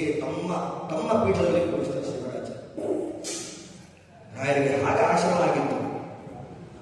ಸಾಮಾನ್ಯರುಳ್ಳ ರಾಯರು ಪುರಾಶ್ರಮದಲ್ಲಿದ್ದಾಗ ಇಂಥ ಅಧ್ಯಯನ ಏನು ಜ್ಞಾನ ಗೊತ್ತ ರಾಯರಿಗೆ. ಮಹಾಭಾಷ್ಯ ವೆಂಕಟನಾಥಾಚಾರ್ಯ ಅಂತವರ ಹೆಸರು. ಏನು ಅಧ್ಯಯನ ಮಾಡಿದ ರಾಯರು? ಸಾಲಂಕಾರಕ ಕಾವ್ಯ ನಾಟಕ ಕಲಾ ಕಾಣಾಕ ಪಾತಂಜಲ ತ್ರಯ್ಯಂಥ ಸ್ಮೃತಿ ಜೈಮಿನೀಯ ಕವಿತಾ ಸಂಗೀತ ಪಾರಂಗತಃ. ಅಲಂಕಾರ ಶಾಸ್ತ್ರ, ಕಾವ್ಯ, ನಾಟಕ, ಕಲಾ ಯಾರ ಶಿಷ್ಯರು? ವಿಜೇಂದ್ರ ಸ್ವಾಮಿಗಳ ಶಿಷ್ಯರು, 64 ವಿದ್ಯಾ ಪಾರಂಗತರು ಅವರ ಶಿಷ್ಯರು. ಸುಧೀಂದ್ರ ತೀರ್ಥರ ಹೆಸರು ಹೇಳಿದ್ರೆ ವಾದಿಗಳಿಗೆ ಭಯಭೀತರಾಗ್ತಾ ಇದ್ರು, ಅವರ ಶಿಷ್ಯರವರು. ಇನ್ನು ಸಾಮಾನ್ಯನ ರಾಯರ ಜ್ಞಾನ ಅಂತಂದ್ರೆ ವಿದ್ವರಭ್ಯರ್ಥನೀಯೈ ವಿದ್ವ ಹೇಳ್ತಾರಲ್ಲ, ವ್ಯಾಸರಾಜಸ್ಯ ಭಜತೆ ದಾಸತಾಂ ಪೂರ್ಣಕೋವಿದ ಅಂತ ಹೇಳಿದಾಗೆ ರಾಯರಿಗೂ ಹಾಗೆ ರಾಯರ ಹೆಸರು ಹೇಳ್ಕೊಳ್ಳೋದು, ರಾಯರ ದಾಸನಾನು ಅಂತ ಹೇಳ್ಕೊಳ್ಳೋದು ಮುಕುಟಪ್ರಾಯ ತಲೆ ಮೇಲೆ ಕಿರೀಟ ಇಟ್ಟ ಹಾಗೆ. ಆ ರೀತಿ ಕೊಂಡಾಡ್ತಾ ಇದ್ರು ರಾಯರನ್ನು. ಅದು ಅವರ ರಾಯರ ಜ್ಞಾನ.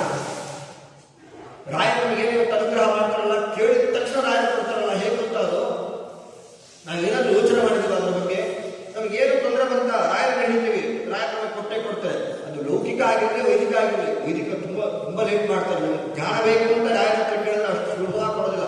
ನಿನಗೆ ಮನೆ ಬೇಕಾ ತಗೊಂಬ ಕೊಟ್ಬಿಡ್ತಾರೆ ರಾಯರು. ಹೇಗೆ ಗೊತ್ತಾ ಅದು? ರಾಯರು ಅಷ್ಟು ಪುಣ್ಯ ಮಾಡಿರ್ತಾರೆ. ರಾಯರು ಪುಣ್ಯ ಮಾಡಿ ಮಾಡಿ ರಾಯ ಪುಣ್ಯ ಕೊಡ ತುಂಬಿ ತುಳುಕಿ ಕೆಳಗೆ ಚೆಂದು ಹೋಗ್ತಾರೆ. ಅದು ಆ ಪುಣ್ಯವನ್ನು ನಮಗೆ ಕೊಡ್ತಾ ಇದ್ದಾರೆ ರಾಯರು. ಆ ಪುಣ್ಯದಿಂದ ನಾವು ಕೇಳೋ ಲೌಕಿಕ ಸಂಪತ್ತನ್ನು ರಾಯರು ಕೊಡ್ತಾ ಇದ್ದಾರೆ. ಸಾಧ್ಯನಾ ಅದು? ನಮ್ಮನೇಲಿ ಬಂಗಾರ ಇದ್ರೆ ಕೊಟ್ಟರೆ ಬಂಗಾರ ಪ್ಲಾಸ್ಟಿಕ್ ಬಕೆಟ್ ಇದ್ರೆ ಕೊಳ್ಳಿಕ್ಕೆ ₹400 ಹಾಕಿ ತಗೊಂಡಿದ್ದು ಕೊಳ್ಳಿಕ್ಕಾಗಲ್ಲ ಅಂತೀವಿ ನಾವು. ಅಂಥದ್ದು ರಾಯರು ಇಷ್ಟು ಕಷ್ಟಪಟ್ಟು ರಾಯರು ಮಾಡಿದ ಸಾಧನೆಯ ಪುಣ್ಯವನ್ನು ನಮಗೆ ಕೊಡ್ತಾ ಇದ್ದಾರೆ. ಯಾರು ಹೇಳಿ ರಾಯರಿಂದ ಅನುಗ್ರಹ ಪಡೆಯದೇ ಇರುವ ವ್ಯಕ್ತಿಗಳು ಯಾರಾದರೂ ಹೇಳಿ. ಒಂದು ಕಥೆ ಮುಂದೆ ಹೇಳೋದಿದೆ, ಬಹಳ ಇದೆ.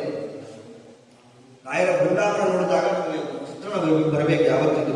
ರಾಯರ ಬೃಂದಾವನದ ಮಧ್ಯಭಾಗದಲ್ಲಿ ನೋಡಿದರೆ ಒಂದು ಬಿರುಕು ಬಿಟ್ಟಿದೆ, ನೋಡಿದಿರ? ಒಂದು ಸ್ವಲ್ಪ ಒಡೆದಿದ್ದ ಮಧ್ಯಭಾಗದಲ್ಲಿ. ಅದಕ್ಕೇನು ಗೊತ್ತ ಕಾರಣ? ಒಬ್ಬ ಹೆಣ್ಣು ಮಗು ಬಂದು ರಾಯರನ್ನು ಸೇವೆ ಮಾಡ್ತಾನೆ. ಸ್ವಾಮಿ ನನಗೆ ಸಂತಾನ ಕೊಡ್ರಿ ಅಂತ. ಯಾಕಂದ್ರೆ ಅಪ್ಪನ ಆಚಾರ ಹೇಳೋದಿಲ್ಲ, ಸಂತಾನ ಸಂಪತ್ ಪರಿಶುದ್ಧ ಭಕ್ತರ ವಿಜ್ಞಾನವಾಗ್ತೇಗ ಸುಪಾಠವಾದಿ.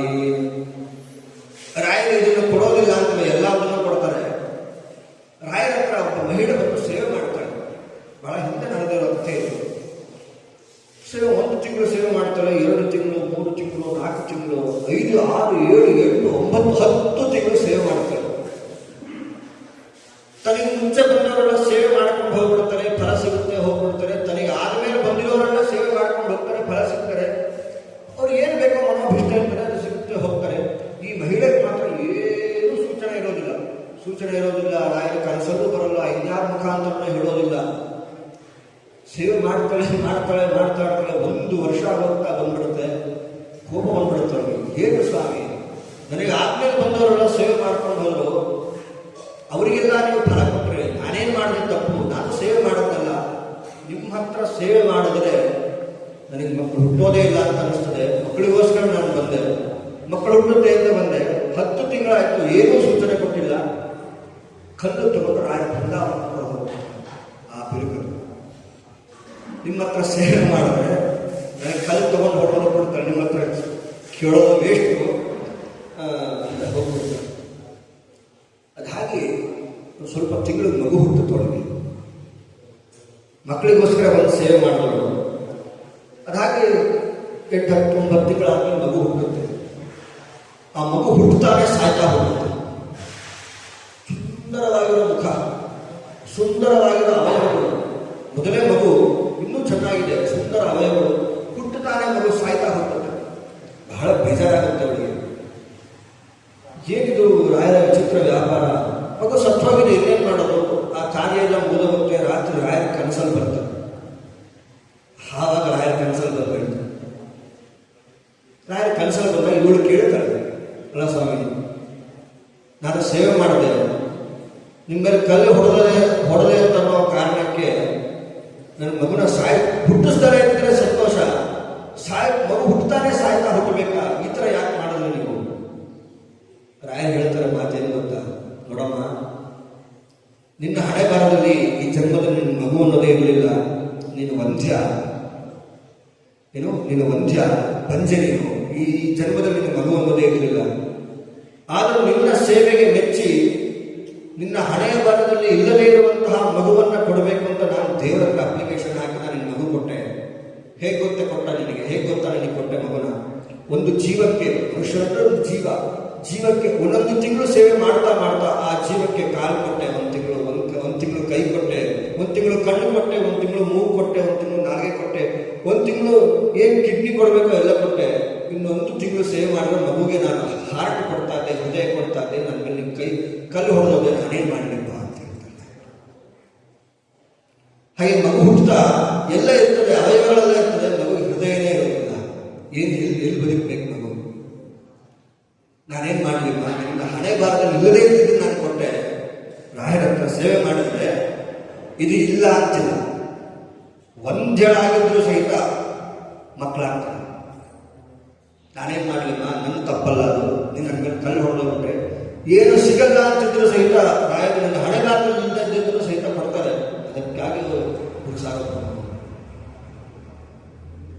ಇದು ರಾಯರ ಕಾರುಣ್ಯ.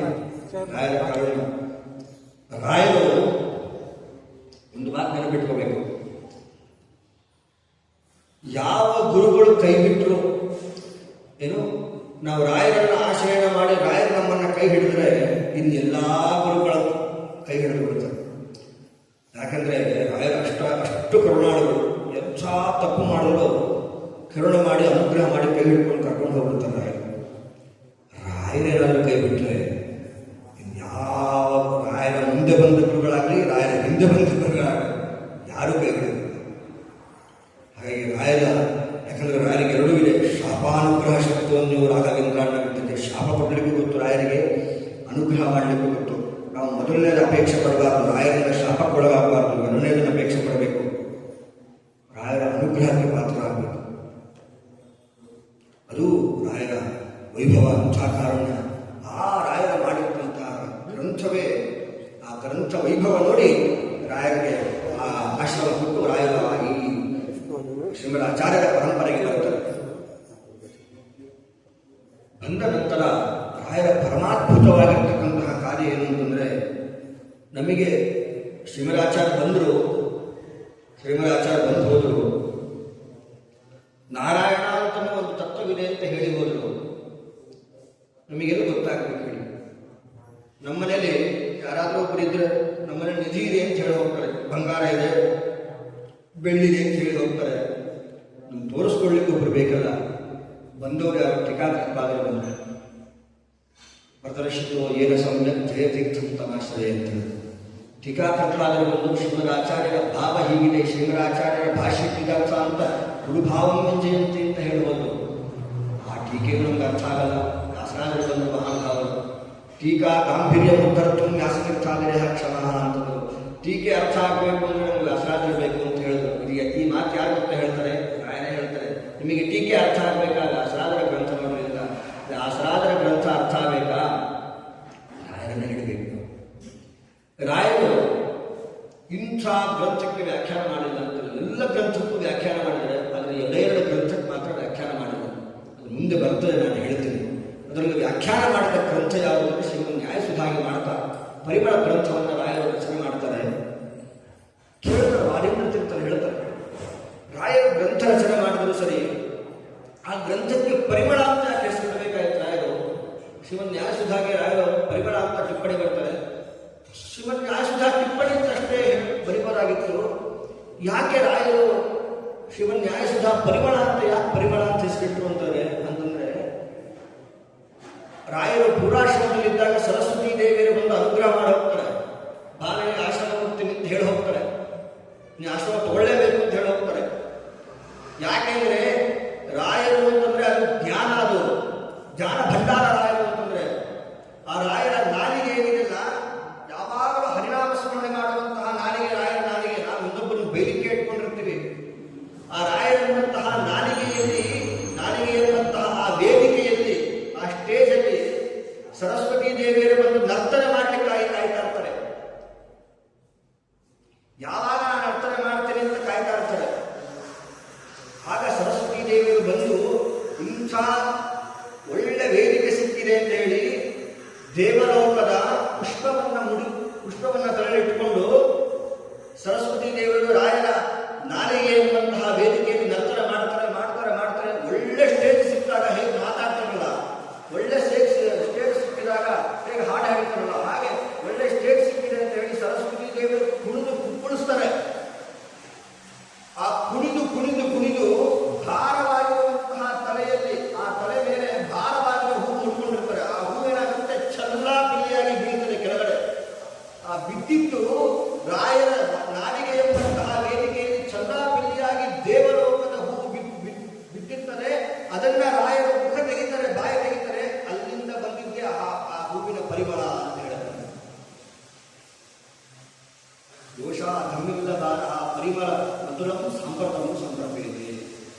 ಅದು ದೇವಲೋಕದ ಪುಷ್ಪದ ವಾಸನೆ, ಆ ಪರಿಮಳವೇ ರಾಯರ ಈ ಪರಿಮಳ ಗ್ರಂಥ ಅಂತ. ಇದು ರಾಯರ ಪರಿಮಳ ಗ್ರಂಥದ ವೈಶಿಷ್ಟ್ಯ.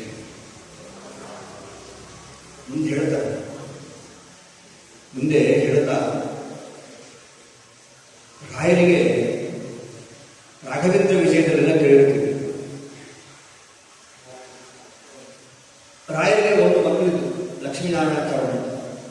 ರಾಯರ ಪುರಾಣದ ಪುತ್ರರು ಮಹಾನುಭಾವರು, ಭಾಷ್ಯಕ್ಕೆ ವ್ಯಾಖ್ಯಾನವನ್ನು ಬರೆದ ಮಹಾನುಭಾವರು. ವಾದೀಂದ್ರ ತೀರ್ಥ ಹೇಳಿದರೆ ರಾಯರ ಮಕ್ಕಳು ಮಾತ್ರ ಅಲ್ಲ, ಗಂಡು ಮಗು ಮಾತ್ರ ಅಲ್ಲ, ಲಕ್ಷ್ಮೀನಾರಾಯಣ ಮಗಳಿದ್ದಾರೆ. ಇದೇನು ಹೊಸದಾಗಿ ಹೇಳ್ತಾ ಇದ್ರ?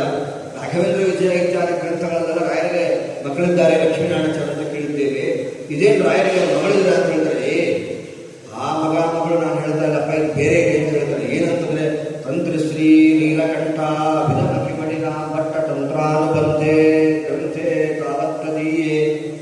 ರಾಯರು ಮೀಮಾಂಸಾಗಿ ಒಂದು ಗ್ರಂಥವನ್ನು ಬರೀತಾರೆ, ಭಾಟ್ಟ ಸಂಗ್ರಹ ಅಂತ. ಪರಮಾದ್ಭುತವಾಗಿರ್ತಕ್ಕಂತಹ ಗ್ರಂಥ. ಆ ಗ್ರಂಥ ವೈಭವವನ್ನು ನೋಡಿ ಏನ್ ಮಾಡ್ತಾರೆ ಗೊತ್ತಾ? ಆನೆ ಮೇಲೆ ಇಟ್ಟು ಮೆರವಣಿಗೆ ಮಾಡ್ತಾರೆ ರಾಯರ ಗ್ರಂಥವನ್ನು. ಇಂಥ ಗ್ರಂಥ ರಾಯರು ಬರೆದಿದ್ದಾರೆ, ನಮ್ಮ ಪರಮಾನುಗ್ರಹ ಅಂತ ಹೇಳಿ ಆನೆ ಮೇಲೆ ಮೆರವಣಿಗೆ ಮಾಡ್ತಾರೆ. ರಾಯರು ಅಂತಂದ್ರೆ ಕೀರ್ತಿ, ರಾಯರು ಅಂತಂದ್ರೆ ಸಾಗರದ ಮರಿವು ಕೀರ್ತಿ, ಸಾಗರದ ಆಚರಣೆ ಕೀರ್ತಿ, ದಿಗಂತ ಪರ್ಯಾಪ್ತ ಯಶಸ್ಸು ರಾಯರು. ದಿಕ್ಕು ಎಲ್ಲಿ ತನಕ ಇದೆ ಅಲ್ಲಿ ತನಕ ರಾಯರ ಕೀರ್ತಿ ಇದೆ. 3 ಲೋಕದ ಕೀರ್ತಿ ರಾಯರದ್ದು. ಆದರೆ ರಾಯರ ಈ ಗ್ರಂಥ ಮೀಮಾಂಸಾಕ್ಕೆ ಭಾಟ್ಟ ಸಂಗ್ರಹ ಅಂತ ಗ್ರಂಥವನ್ನ ಬರೆದು ಆನೆ ಮೇಲೆ ಯಾವಾಗ ಮೆರವಣಿಗೆ ಮಾಡ್ತಾರಲ್ಲ ಆವಾಗ ಕೀರ್ತಿ ಬರ್ತದೆ ರಾಯರಿಗೆ. ರಾಯರ ಗ್ರಂಥಕ್ಕೆ ಕೀರ್ತಿ ಅಂತ ಮಗಳು ಬರ್ತದೆ ಅಂತ ಹೇಳ್ತಾರೆ. ಅದು ರಾಯರ ಮಗಳು. ಈ ಮಗ ಲೌಕಿಕಕ್ಕೆ ಮಕ್ಕಳಲ್ಲ, ಅದು ಆ ಕೀರ್ತಿ ಬರ್ತದೆ ಎಲ್ಲಿ ತನಕ. ಅಷ್ಟ ದಿಕ್ಕುಗಳಲ್ಲಿ ರಾಯರಿಗೆ ಆ ಭಾಟ್ಟ ಸಂಗ್ರಹ ಗ್ರಂಥವನ್ನು ಬರೆದ ನಂತರ ಕೀರ್ತಿ ಬರ್ತದೆ. ಆ ರೀತಿಯಾಗಿರೋ ಮಗಳಿದ್ದಾರೆ.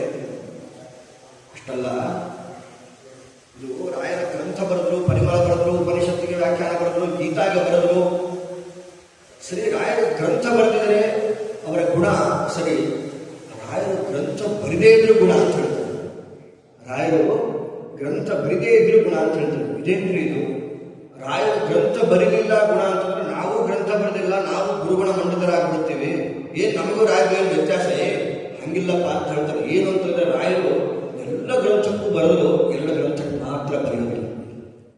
ಚರಣಕೃತ ಮೂಢ ನಿರ್ವಾಹಜನ್ಯ. ವಿಜೇಂದ್ರ ಸ್ವಾಮಿಗಳು ಯಾರ ಶಿಷ್ಯರು? ದಾಸರಾಜರ ಶಿಷ್ಯರು. ಸಮಗ್ರ ಮಧ್ವಶಾಸ್ತ್ರವನ್ನ, ಸಮಗ್ರ ಸರ್ವಮೂಲವನ್ನ 7 ಬಾರಿ ಪಾಠ ಮಾಡಿರ್ತಾರೆ ವ್ಯಾಸರಾಜ ವಿಜೇಂದ್ರ ಸ್ವಾಮಿಗಳಿಗೆ. ನವಕೃತ್ವೋ ನ್ಯಾಯಸುಧಾ ನ್ಯಾಸತೀರ್ಥ ಪ್ರಯೋದೇಹೇ ಉದ್ಧತ್ಯ ಪೀತವಂತಂಚ ಅಂತ ಹೇಳ್ತಾರೆ. 9 ಬಾರಿ ನ್ಯಾಯಸುಧೆಯ ಪಾಠವನ್ನು ಕೇಳಿರ್ತಾರೆ ವಿಜೇಂದ್ರ ಸ್ವಾಮಿಗಳು ವ್ಯಾಸರಾಜರಲ್ಲಿ. ಅಂಥ ಜ್ಞಾನ ಅವರದ್ದು. ಯಾಕೆ ವ್ಯಾಸರಾಜರ ಜ್ಞಾನ ಹಿಂಗೆ ಬಿಟ್ಟು ಶ್ರೀಪಾದರಾಜರ ಜ್ಞಾನ ಅದು. ಶ್ರೀಪಾದರಾಜರಲ್ಲಿ ಅಧ್ಯಯನ ಮಾಡಿದ್ದು. ಅಬ್ದಾನ್ ಪಾದಶ ತತ್ರ ವಾಸ ಮಕರೋ ಶೃಣ್ವನ್ಮಹೇಕ್ಷಾಗಂ ಅಂತ ಶ್ರೀಪಾದರಾಜರ ಅಧ್ಯಯನ ಮಾಡಿದ್ದು ಯಾರಲ್ಲಿ? ವಿಬುಧೇಂದ್ರ ತೀರ್ಥರಲ್ಲಿ. ಯಾವ ವಿಬುಧೇಂದ್ರ ತೀರ್ಥರನ್ನ ಮತ್ತೊಬ್ಬ ಪದ್ಮನಾಭ ತೀರ್ಥರು ಅಂತ ಕರೀತಾರೋ ಅಂಥ ವಿಬುಧೇಂದ್ರ ತೀರ್ಥರಲ್ಲಿ ಅಧ್ಯಯನ ಮಾಡಿದವರು. ಯಾಕೆಂದ್ರೆ ಪದ್ಮನಾಭ ತೀರ್ಥರ ವಾದಿನಿಗ್ರಹ ಎಂತಾದ್ರು ಗೊತ್ತಾ? ಪದ್ಮನಾಭ ತೀರ್ಥರ ವಾದಿನಿಗ್ರಹ ಎಂತಾದ್ರು ಗೊತ್ತಾ? ಪದ್ಮನಾಭ ತೀರ್ಥರ ನಂತರ ನರಹರಿ ತೀರ್ಥರು, ಮಾಧವ ತೀರ್ಥರು, ಟೀಕಾಕೃತರಾದರು, ವ್ಯಾಸರಾಜರು, ರಾಯರು, ಅನೇಕ ಮಹಾನ್ ಭಾವರು ಬಂದಿದ್ದಾರೆ. ಪದ್ಮನಾಭ ತೀರ್ಥರು ಅವರೆಲ್ಲರೂ ಸಹಿತ ವಾಕ್ಯಾರ್ಥವನ್ನು ಮಾಡಿ ಶ್ರೀಮದಾಚಾರ್ಯರ ಸಿದ್ಧಾಂತವನ್ನು ಸ್ಥಾಪನೆ ಮಾಡಿದ್ದಾರೆ.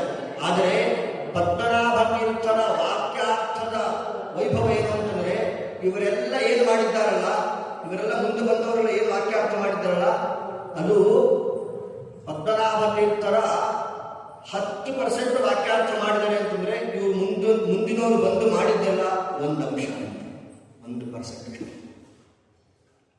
ಅಂಥ ವಾಗ್ವೈಭವ ಪದ್ಮನಾಭ ತೀರ್ಥರ ಕಾರಣ ಶ್ರೀಮದಾಚಾರ್ಯರ ಶಿಷ್ಯರದು. ವೇದ ಪ್ರವಚನಾಚಾರ್ಯ ಶಿಷ್ಯೋ ಸಾವಿತ ಬೋಧಿತ. ಸುಮ್ಮನೆ ಅವರನ್ನ ಪದ್ಮನಾಭ ತೀರ್ಥರನ್ನ ಯಾರು ಹಂಗ ಸುಮ್ಮನೆ ಯಾರು ಕೊಂಡಾಡಲ್ಲ. ಪ್ರಾಚೀನ ಟೀಕಾಕಾರರವರು ಅವರಿಗೆ ಹೋಲಿಸ್ತಾರೆ ವಿಬುಧೇಂದ್ರ ತೀರ್ಥರನ್ನ. ಅಂಥ ವಾಗ್ವೈಭವ ವಿಬುಧೇಂದ್ರ ತೀರ್ಥರು. ಯಾಕೆ ಅಂತಂದ್ರೆ ಅವರ ಅಧ್ಯಯನ ಮಾಡಿದ್ದು ಯಾರಲ್ಲಿ ಅಂತಂದ್ರೆ ರಾಜೇಂದ್ರ ತೀರ್ಥರನ್ನೇ ಅಧ್ಯಯನ ಮಾಡ್ತಾರೆ. ವಿಬುಧೇಂದ್ರ ಮುಖಾಂ ಶಿಷ್ಯ ನವಕೃತ ಸುಧಾಂ ಸುಜೀವಿ ಗೋಪಾಠಯತ್ಸ ರಾಜೇಂದ್ರ ತೀರ್ಥೋ ಅಭೀಷ್ಟದ ಅಂತ ರಾಜೇಂದ್ರ ತೀರ್ಥರ ಜ್ಞಾನ ಅದು. ರಾಜೇಂದ್ರ ತೀರ್ಥರ ಅಧ್ಯಯನ ಮಾಡಿದ್ದು ಟೀಕಾಕೃತ್ಪಾದರಲ್ಲಿ. ಟೀಕಾಕೃತ್ಪಾದರ ಜ್ಞಾನ ಅಂತಂದ್ರೆ ಅಕ್ಷೋಭ್ಯ ತೀರ್ಥರದ್ದು. ಅಕ್ಷೋಭ್ಯ ತೀರ್ಥರದ್ದು ಅಂತಂದ್ರೆ ಶ್ರೀಮದಾಚಾರ್ಯರ ಜ್ಞಾನ. ಶ್ರೀಮದಾಚಾರ್ಯರ ಜ್ಞಾನ ಅಂತಂದ್ರೆ ವೇದವ್ಯಾಸ ದೇವರದ್ದು. ಆ ಜ್ಞಾನ ಗಂಗೆ ರಾಯರ ತನಕ ಹರಿದು ಬಂದಿರ್ತದೆ. ಅದಕ್ಕಾಗಿ ರಾಯರು 2 ಗ್ರಂಥಕ್ಕೆ ವ್ಯಾಖ್ಯಾನ ಬರೆಯೋದಿಲ್ಲ. ಒಂದು ನ್ಯಾಯಾಮೃತಕ್ಕೆ, ಒಂದು ಇನ್ನೊಂದು ಗ್ರಂಥ ಇದೆ ಹೇಳ್ತೀನಿ. ನ್ಯಾಯಾಮೃತಕ್ಕೆ ರಾಯರು ಬರೆಯೋದಿಲ್ಲ. ಯಾಕೆಂದ್ರೆ ನನ್ನ ಗುರುಗಳು, ಪರಮ ಗುರುಗಳ ವಾಕ್ಯಕ್ಕೆ ವ್ಯಾಖ್ಯಾನ ಬರೆದಿದ್ದಾರೆ. ನಾನು ಏನು ಬರೆದರೂ ಅಲ್ಲಿರೋದೇ ಬರೀಬೇಕು, ಹಾಗಾಗಿ ನಾನು ಹೊಸದಾಗಿ ಏನು ಬರೆಯೋಷ್ಟಿಲ್ಲ, ಎಲ್ಲ ಅದರಲ್ಲೇ ಅಡಕವಾಗಿದೆ, ಹಾಗಾಗಿ ನಾನು ಬರೆಯೋದಿಲ್ಲ ಅಂತಾರೆ. ಯಾಕೆ? ಒಂದು ಗ್ರಂಥಕ್ಕೆ ಒಬ್ಬರು ಒಂದು ವ್ಯಾಖ್ಯಾನ ಮಾಡ್ತಾರೆ. ಜಗತ್ತಲ್ಲಿ ನಾವು ನೋಡ್ತೀವಿ, ಏನೋ ಒಂದು ಗ್ರಂಥಕ್ಕೆ ಒಬ್ಬರು ಒಂದು ವ್ಯಾಖ್ಯಾನ ಮಾಡಿದ್ರೆ ಒಂದೇ ಗ್ರಂಥಕ್ಕೆ 3 ವ್ಯಾಖ್ಯಾನ ಮಾಡಿರ್ತಾರೆ ವಿಜೇಂದ್ರ ಸ್ವಾಮಿಗಳು. ನ್ಯಾಯಾಮೃತಕ್ಕೆ ಲಘ್ವಾಮೋದ, ಗುರುವಾಮೋದ, ಮಧ್ಯಮಾಮೋದ ಅಂತ 3 ಗ್ರಂಥಗಳನ್ನು ಬರೀತಾರೆ. ಯಾಕೆ ಗೊತ್ತಾ? ವ್ಯಾಸರಾಜರ ಪಾಠ ಅದು, ವ್ಯಾಸರಾಜರು ಹೇಳಿದ ಪಾಠ ಅದು. ಒಂದೇ ಗ್ರಂಥಕ್ಕೆ 100 ಅರ್ಥ ಹೇಳಿದ ಜ್ಞಾನ ಮಹಾನುಭಾವರವರು ಆ ಜ್ಞಾನ ಗಂಗೆಯನ್ನ ತಮ್ಮ ಗ್ರಂಥದಲ್ಲಿ ಉಲ್ಲೇಖ ಮಾಡಿಟ್ಟಿದ್ದಾರೆ ವಿಜೇಂದ್ರ ಸ್ವಾಮಿಗಳು. ಆ ಕಾರಣಕ್ಕಾಗಿ ಗುರುಚರಣ ಕೃತ ಆಮೋದ ನಿರ್ವಾಹಜನ್ಯ ಆಮೋದ ಗ್ರಂಥವನ್ನು ರಚನೆ ಮಾಡ್ತಾರೆ. ಅದಕ್ಕಾಗಿ ನಾನು ಗುರುಗಳ ಗ್ರಂಥಕ್ಕೆ ನಾನು ಬರೆಯೋದಿಲ್ಲ. ಮತ್ತೊಂದು ಗ್ರಂಥ ಏನು ಅಂತಂದ್ರೆ, ತಮ್ಮ ಪುರಾಶ್ರಮದ ಲಕ್ಷ್ಮೀನಾರಾಯಣಾಚಾರ್ಯರು ಭಾಷ್ಯಕ್ಕೆ ವ್ಯಾಖ್ಯಾನವನ್ನು ಬರೀತಾರೆ, ಟೀಕೆಗೆ ವ್ಯಾಖ್ಯಾನವನ್ನು ಬರೀತಾರೆ. ಅದಕ್ಕೆ ರಾಯರ ವ್ಯಾಖ್ಯಾನ ಮಾಡಿಕೊಂಡು ಏನ್ರಿ ರಾಯರಿಗೆ ಪುರಾಶ್ರಮದ ವಾಂಛೆ ಇಲ್ಲ, ಪುರಾಶ್ರಮದ ಸಂಬಂಧ ಇತ್ತು ರಾಯರಿಗೆ ಅಂತಂದ್ರೆ, ಹಾಗಿಲ್ಲಪ್ಪ, ವಿದ್ವದ್ ಅಭ್ಯರ್ಥನೀಯ ಪ್ರೇಮ್ಣ ವಿದ್ವತ್ಸು ಭೂಜ, ಪಂಡಿತ ಪ್ರೇಮ ರಾಯರಿಗೆ. ನಮಗೆ ಮೊಬೈಲ್ ಮೇಲೆ ಪ್ರೇಮ ಇರ್ತದೆ, ನಮಗೆ ಅಯ್ಯೋ ನನ್ನ ಮೊಬೈಲು ಅಂತ ಇರ್ತದೆ. ರಾಯರಿಗೆ ಯಾರು ಬೇರೆ ಗೊತ್ತಾ? ಪ್ರೇಮ್ಣ ವಿದ್ವತ್ಸು ಭೂಜ. ಯಾರು ಜ್ಞಾನಿಗಳು ಅಂತಿರ್ತಾರಲ್ಲ, ಯಾರು ಆಚಾರ್ಯರ ಶಾಸ್ತ್ರವನ್ನು ಅಧ್ಯಯನ ಮಾಡಿದವರು ಅಂತಿರ್ತಾರಲ್ಲ, ಅವರ ಮೇಲೆ ರಾಯರಿಗೆ ಪ್ರೀತಿ ಜಾಸ್ತಿ. ಲಕ್ಷ್ಮೀನಾರಾಯಣಾಚಾರ್ಯರಿಗೆ ಯಾಕೆ ಅವ್ರ ಮೇಲೆ ಅಷ್ಟು ಅನುಗ್ರಹ ಅಂದರೆ, ನಾನೇನಾದರೂ ಲಕ್ಷ್ಮೀನಾರಾಯಣಾಚಾರ್ಯ ಬರೆದಿರೋ ಗ್ರಂಥಕ್ಕೆ ನಾನೇನಾದರೂ ವ್ಯಾಖ್ಯಾನ ಮಾಡಿದ್ರೆ, ರಾಯರ ಗ್ರಂಥ ಇದೆ ಸಾಕು, ಅವ್ರ ಮಕ್ಕಳದ್ದು ಯಾಕೆ ಅಂತ ಯಾರು ನೋಡೋದೇ ಇಲ್ಲ. ಆ ಪಂಡಿತ ಪ್ರಮೆ ಇತ್ತು ರಾಯರಿಗೆ, ಅದಕ್ಕಾಗಿ ಅದಕ್ಕೆ ಬರೆಯೋದಿಲ್ಲ. ರಾಯರ ಗ್ರಂಥ ಬರೆದರೂ ಗುಣ, ರಾಯರ ಗ್ರಂಥ ಬರಿದೇದ್ರು ಗುಣ. ಅದು ರಾಯರ ಗ್ರಂಥದ ವೈಭವ. ಸಮಯ ಆಯಿತು. ಅದು ರಾಯರ ಗ್ರಂಥದ ವೈಭವ. ಇಷ್ಟೆಲ್ಲ ಆಗುತ್ತೆ. ರಾಯರು ಅಧೀಂದ್ರ ಸ್ವಾಮಿ ಮಾತು ಹೇಳ್ತಾರೆ. ಕಡೆದಾಗ ನಾವು ಒಂದೇ ಒಂದು ಮಾತು ಹೇಳ್ತೀನಪ್ಪ, ಅಷ್ಟು ತಿಳ್ಕೊಳ್ಳಿ ಸಾಕು ರಾಯರ ಬಗ್ಗೆ ಅಂತ ಹೇಳ್ತಾರೆ. ಏನು? ವ್ಯಾಸೇನ ನಿರುದ್ಧ ಬೀಜ ಶ್ರುತಿ ಭೂಯಿ ಭಗವತ್ಪಾದ ಲಬ್ಧಾಂಕುರ ಶ್ರೀ ಪ್ರತ್ನೈರಿಷತ್ ಪ್ರಭಿನ್ನ ನಿಜಯ ಮುನಿನಾ ಸಮ್ಯಕ್ ಭಿನ್ನ ಶಾಖ. ಶ್ರೀಮದಾಚಾರ್ಯರ ಸಿದ್ಧಾಂತ ಅಂತನ್ನೋದು ದೊಡ್ಡ ಆಲದ ಮರ ಇದ್ದ ಹಾಗೆ. ಆಲದ ಮರ ನೋಡಿದೀವಿ ನಾವು, ಎಷ್ಟು ಕೊಂಬೆಗಳಿರ್ತದೆ, ಎಷ್ಟು ದೊಡ್ಡದಾಗಿರ್ತದೆ. ಆಲದ ಮರ ಇದ್ದ ಹಾಗೆ ರಾಯರ ಶಿವರಾಚಾರ್ಯ ಸಿದ್ಧಾಂತ ಅನ್ನೋದು. ಆ ಮರ ಬೆಳೆಯೋದಕ್ಕೆ ಮೂಲ ಕಾರಣ ಯಾರು ಅಂತಂದ್ರೆ, ವೇದವ್ಯಾಸದೇವರು ಬ್ರಹ್ಮಸೂತ್ರವನ್ನು ರಚನೆ ಮಾಡ್ತಾರೆ. ಬ್ರಹ್ಮಸೂತ್ರ ಎಂಬಂತಹ ಒಂದು ಬೀಜವನ್ನ ಇಡ್ತಾರೆ. ಆ ಬೀಜ ಏನಾಗ್ತದೆ, ಅಷ್ಟಿದ್ರೆ ಏನ್ ಮಾಡೋದು? ಭಗವತ್ಪಾದ ಲಬ್ಧಾಂಕುರ ಶ್ರೀ. ಶ್ರೀಮದಾಚಾರ್ಯ ಬಂದು ಅಂಕುರಾರೋಪಣೆ ಮಾಡ್ತಾರೆ, ಅಂಕುರ ಬೆಳೀತದೆ. ಆ ಸೂತ್ರಕ್ಕೆ ಭಾಷ್ಯವನ್ನು ಬರೆದು ಭಾಷ್ಯವೆಂಬಂತಹ ಅಂಕುರವನ್ನು ಆರೋಪಣೆ ಮಾಡ್ತಾರೆ. ಬೀಜ ಬಂದಿದೆ, ಅಂಕುರ ಬಂದಿದೆ, ಅಷ್ಟೇ ಸಾಕ? ಪ್ರತ್ನೈರಿಷತ್ ಪ್ರಭಿನ್ನ ಅಜನಿಜಯ ಮುನಿನಾ ಸಮ್ಯಕ್ ಭಿನ್ನ ಶಾಖ. ಶ್ರೀಮದ್ ಟೀಕಾಕೃತ್ಪಾದರು ನ್ಯಾಯಸುಧಾ ಗ್ರಂಥಗಳನ್ನು ರಚನೆ ಮಾಡಿ ದೊಡ್ಡ ಶಾಖೆಯನ್ನು ಬೆಳೆಸ್ತಾರೆ. ಬೀಜ ಬಂದಿದೆ, ಅಂಕುರಾರೋಪಣೆ ಆಗಿದೆ, ಟೀಕಾಕೃತ್ಪಾದರು ಗ್ರಂಥ ರಚನೆ ಮಾಡಿ ದೊಡ್ಡ ಮರವಾಗಿ ಬೆಳೆದಿದೆ. ಬರೀ ಬೋರ್ಡು ಮರ ಇದ್ರೆ ತಗೊಂಡು ಏನ್ ಮಾಡೋದು? ನಮಗೆ ಗೊತ್ತಾಗೋದಿಲ್ಲ ಅದು. ಅದಕ್ಕೆ ಉದಿತಕ್ಕೆ ಸಲಹೆ ವ್ಯಾಸರಾಜರು ಬರ್ತಾರೆ, ನ್ಯಾಯಾಮೃತ ಗ್ರಂಥವನ್ನು ರಚನೆ ಮಾಡ್ತಾರೆ, ಚಂದ್ರಿಕಾ ಗ್ರಂಥವನ್ನು ರಚನೆ ಮಾಡ್ತಾರೆ, ತರ್ಕತಾಂಗ ಗ್ರಂಥವನ್ನು ರಚನೆ ಮಾಡ್ತಾರೆ. ಪರಮಾದ್ಭುತವಾಗಿರ್ತಕ್ಕಂತಹ ಗ್ರಂಥ 3 ಗ್ರಂಥಗಳು. ವ್ಯಾಸರಾಜರು ಏನಾದರೂ ನೆನಪಿಟ್ಟುಕೊಳ್ಳಿ, ವ್ಯಾಸರಾಜರು ಏನಾದರೂ ಈ ವ್ಯಾಸರಾಜರ ಗ್ರಂಥವನ್ನು ರಚನೆ ಮಾಡಿರಲಿಲ್ಲ ಅಂತಂದ್ರೆ ನಾವು ಯಾರೂ ಸಹಿತ ಇವತ್ತು ಗೋಪಿಚಂದ್ರ ಅಂಗಾರಾಕ್ಷತೆ ಹಚ್ಕೊತಾ ಇರಲಿಲ್ಲ. ನೆನಪಿಟ್ಟುಕೊಳ್ಳಿ, ನಾವಿತ್ತು ಅಂಗಾರಾಕ್ಷತೆ ಹಚ್ಕೊತಾ ಇದೀವಿ ಅಂದ್ರೆ ಯಾರ ಕಾರಣ? ಅದಕ್ಕೆ ಚಂದ್ರಿಕಾಚಾರ್ಯ ಅಂಥ ಗ್ರಂಥದ ರಚನೆ. ಏನು ಹೇಳ್ತಾರೆ ಗೊತ್ತಾ? ಸುದೂರ ಧಾವನಾಶ ಅಂತ ಬರಿತಾ ಹೇಳ್ತಾರೆ.